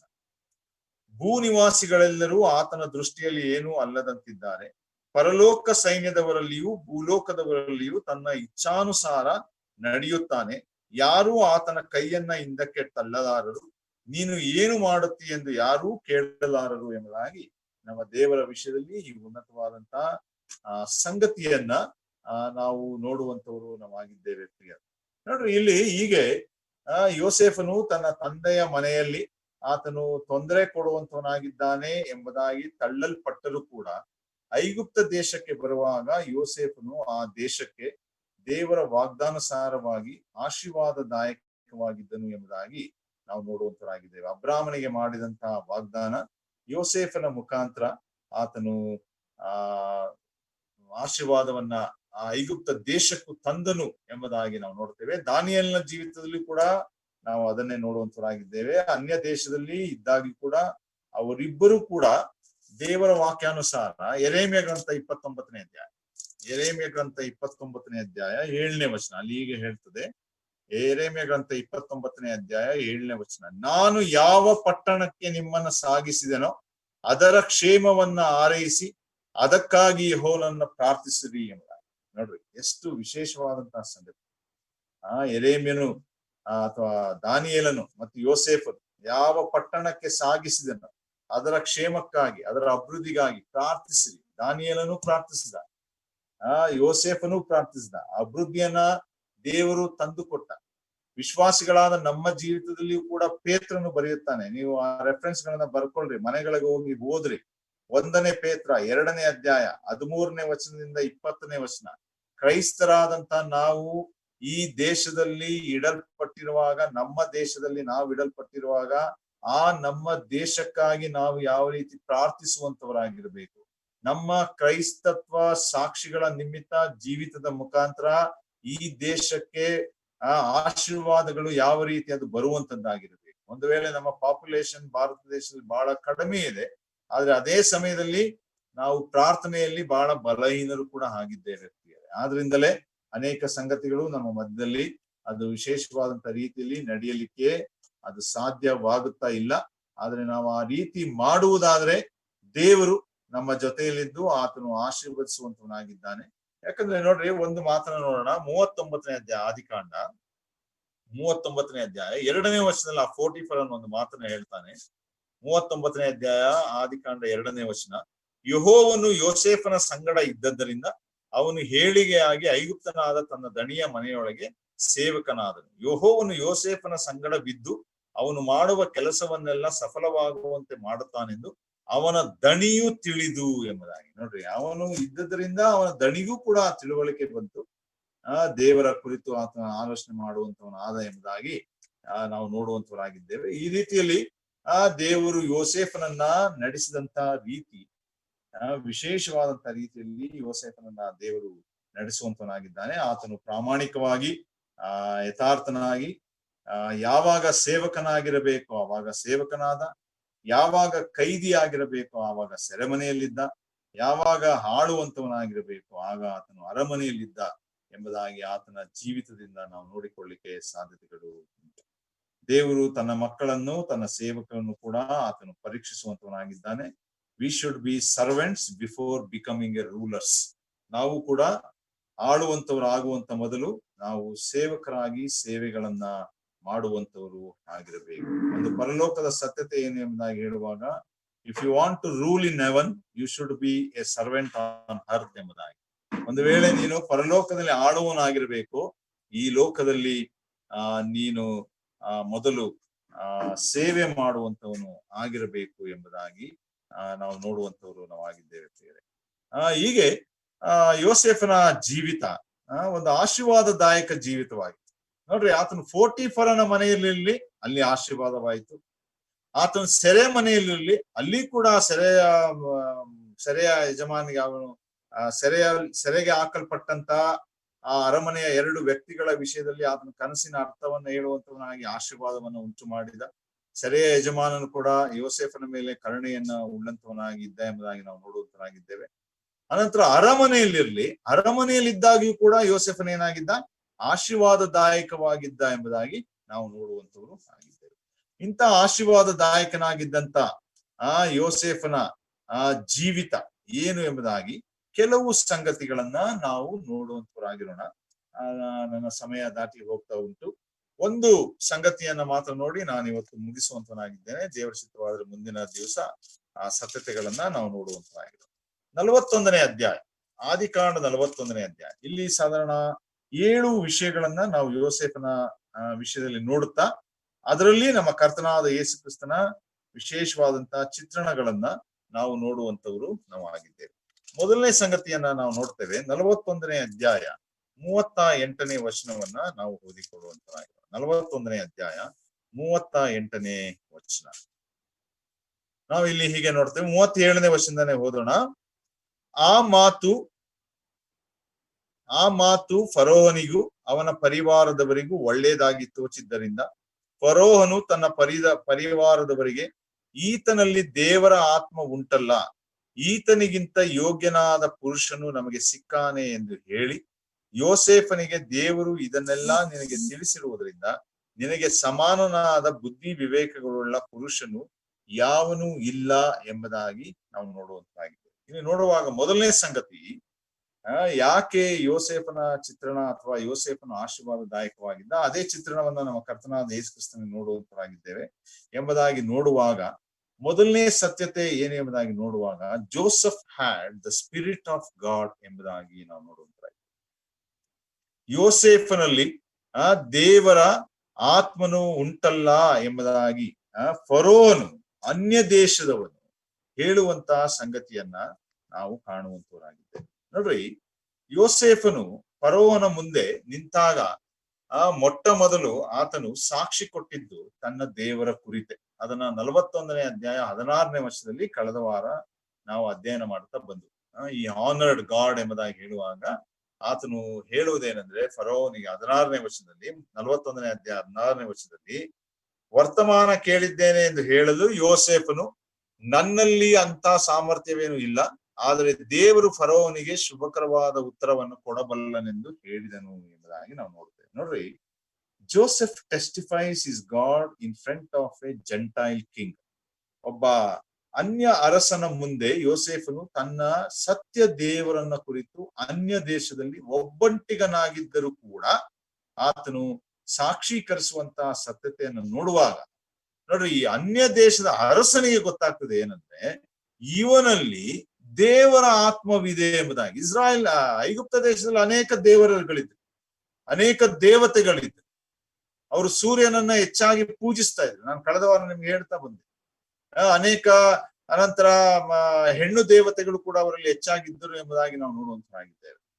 ನೋಡ್ರಿ, ದಾನಿಯೇಲನು ಕೂಡ ನೆಬೂಕದ್ನೆಚ್ಚರನು ದಾನಿಯೇಲನ ಆ ಜೀವಿತ, ಆ ಸಾಕ್ಷಿ, ಅವನ ಕನಸಿನ ಅರ್ಥವನ್ನ ಹೇಳುವಂತದ್ದನ್ನ ನೋಡುವಾಗ ನೆಬೂಕದ್ನೆಚ್ಚರನು ಹೇಳುವುದೇನೆಂದ್ರೆ ಈ ಭೂಲೋಕದಲ್ಲೆಲ್ಲ ದಾನಿಯೇಲನ ದೇವರಂತೆ ಇನ್ನೊಬ್ಬ ದೇವರಿಲ್ಲ ಎಂಬುದಾಗಿ. ನೋಡ್ರಿ, ದೇವರ ಆತ್ಮನು ಯೋಸೇಫನಲ್ಲಿ ಇದ್ದದ್ದರಿಂದ ಆ ಅನ್ಯ ಅರಸನಾದ ಫರೋವನು ಕೂಡ ಇವತ್ತು ತಿಳ್ಕೊಳ್ತಾ ಇದ್ದಾನೆ ಏನಂದ್ರೆ ಇವನಲ್ಲಿ ಸತ್ಯ ದೇವರಾದ ಆತ್ಮನು ಇದ್ದಾನೆ ಎಂಬುದಾಗಿ. ನೋಡ್ರಿ, ಅಂತ ತರವಾದಂತ ಜೀವಿತ ನನ್ನ ಜೀವಿತದಲ್ಲಿ ನಿನ್ನ ಜೀವಿತದಲ್ಲಿ ಉಂಟ ಪ್ರಿಯರೇ. ಯಾಕಂದ್ರೆ ನಮಗೂ ಕೂಡ ಇವತ್ತಿನ ದಿವಸ ಕರ್ತನಾದ ಯೇಸು ಕ್ರಿಸ್ತನು ವಾಗ್ದಾನ ಮಾಡಿ ಆತನ ಪರಲೋಕಕ್ಕೆ ಆರೋಹಣವಾದ ಮೇಲೆ ಸಮಯಕ್ಕೆ ತಕ್ಕ ಹಾಗೆ ಪವಿತ್ರಾತ್ಮನನ್ನ ನಮ್ಮ ಮಧ್ಯದಲ್ಲಿ ಆತನು ಕಳುಹಿಸಿಕೊಟ್ಟಿದ್ದಾನೆ. ಆ ಪವಿತ್ರಾತ್ಮನನ್ನ ನಾವು ಸಂಚಾಕಾರವಾಗಿ ಹೊಂದಿದಂತವರಾಗಿದ್ದೇವೆ. ನಮ್ಮ ಮಧ್ಯದಲ್ಲಿ ಪವಿತ್ರಾತ್ಮನು ಯಾವಾಗಲೂ ನೆಲೆಸುವಂತವನಾಗಿದ್ದಾನೆ. ನಾವು ಆ ಪವಿತ್ರಾತ್ಮನಿಗೆ ಗರ್ಭಗುಡಿಯಾದಂತವರಾಗಿದ್ದೇವೆ.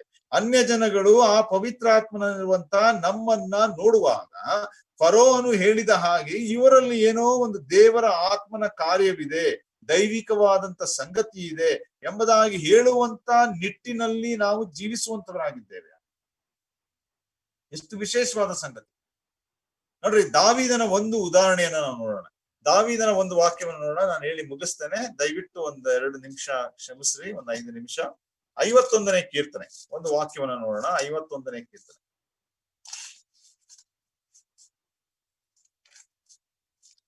ದಾವೀದನು ಪಾಪ ಮಾಡಿದಾಗ, ತಪ್ಪು ಮಾಡಿದಾಗ ದೇವರ ಆತ್ಮನು ಅವನಿಂದ ಬಿಟ್ಟು ಹೋಗಿದ್ದ.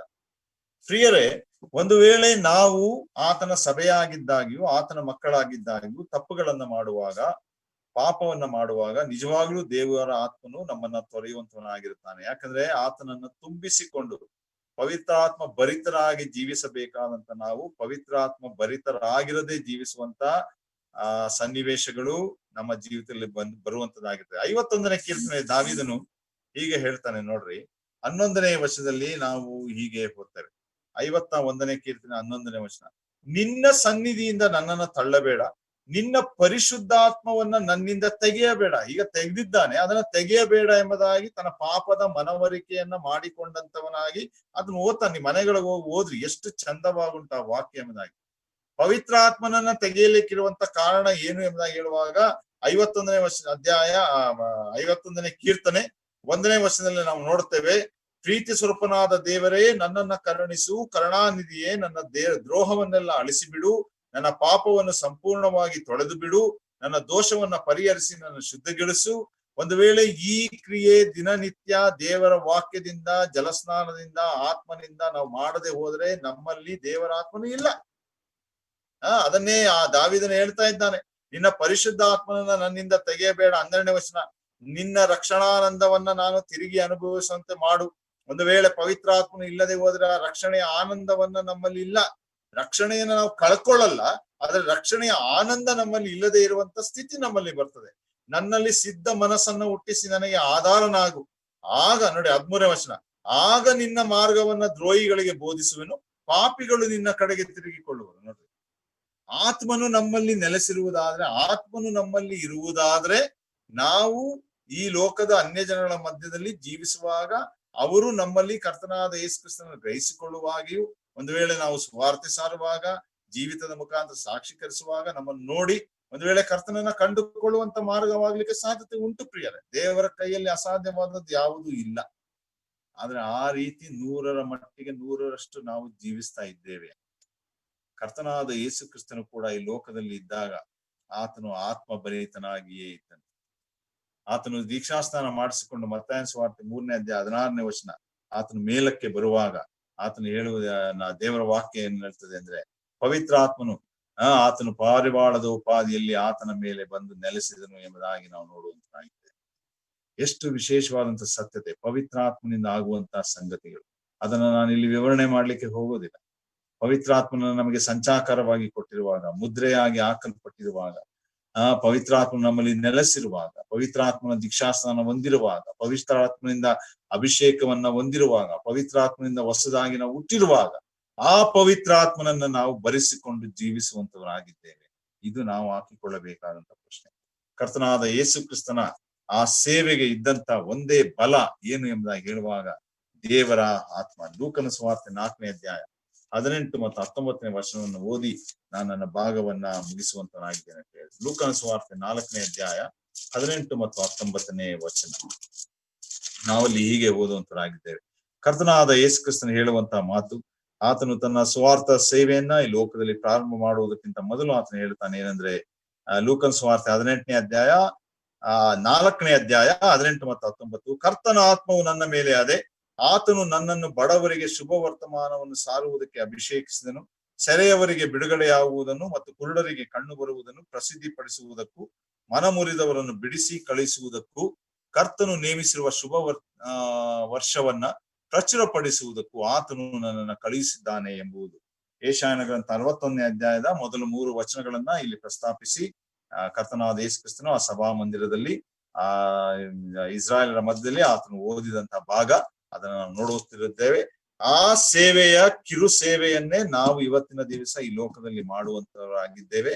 ಆ ಸೇವೆಯನ್ನ ಮಾಡುವಾಗ, ಆ ಸ್ವಾರ್ಥೆಯನ್ನ ಸಾರುವಾಗ ಈ ಕ್ರಿಸ್ತನ ಈ ಯೆಶಾಯನ ಮಾತುಗಳು ನಮ್ಮ ಜೀವಿತಗಳಲ್ಲಿ ಇದೆಯಾ ನಾವು ಗ್ರಹಿಸಿಕೊಳ್ಳುವಂತರಾಗಿರಬೇಕು. ಈ ರೀತಿ ಯೋಸೇಫನು ನೋಡ್ರಿ ಆ ಉನ್ನತ ಸ್ಥಾನಕ್ಕೆ ಬರಬೇಕಾದ್ರೆ ಆತನಲ್ಲಿದ್ದಂತ ಒಂದು ಕ್ರಿಸ್ತನ ಗುಣ, ಒಂದು ಚಿತ್ರಣ, ಕ್ರಿಸ್ತನ ಚಿತ್ರಣ ಏನಂದ್ರೆ ಆತನು ದೇವರ ಆತ್ಮವನ್ನ ಹೊಂದಿದವನಾಗಿದ್ದ. ನಾನು ನೀವು ಇವತ್ತು ದೇವರ ಆತ್ಮವನ್ನು ಹೊಂದಿದಂತವರಾಗಿದ್ದೇವೆ. ನಮ್ಮ ಜೀವಿತಗಳನ್ನ ಪ್ರಶ್ನೆ ಮಾಡಿಕೊಳ್ಳೋಣ, ಪರೀಕ್ಷೆ ಮಾಡಿಕೊಳ್ಳೋಣ. ಆ ಆತ್ಮನನ್ನ ಅನುಸರಿಸಿ ನಾವು ಎಷ್ಟು ಜೀವಿಸ್ತಾ ಇದ್ದೇವೆ ಎಂಬುದಾಗಿ ನಾವು ಗ್ರಹಿಸಿಕೊಂಡು ಮುಂದೆ ಹೋಗುವಂತರಾಗಿರೋಣ. ಆ ರೀತಿ ಜೀವಿಸುವಾಗೆ ದೇವರು ನಮಗೆ ಸಹಾಯವನ್ನ ಮಾಡಲಿ. ದೇವರ ವಾಕ್ಯಗಳನ್ನ ಆಶೀರ್ವದಿಸಲಿ.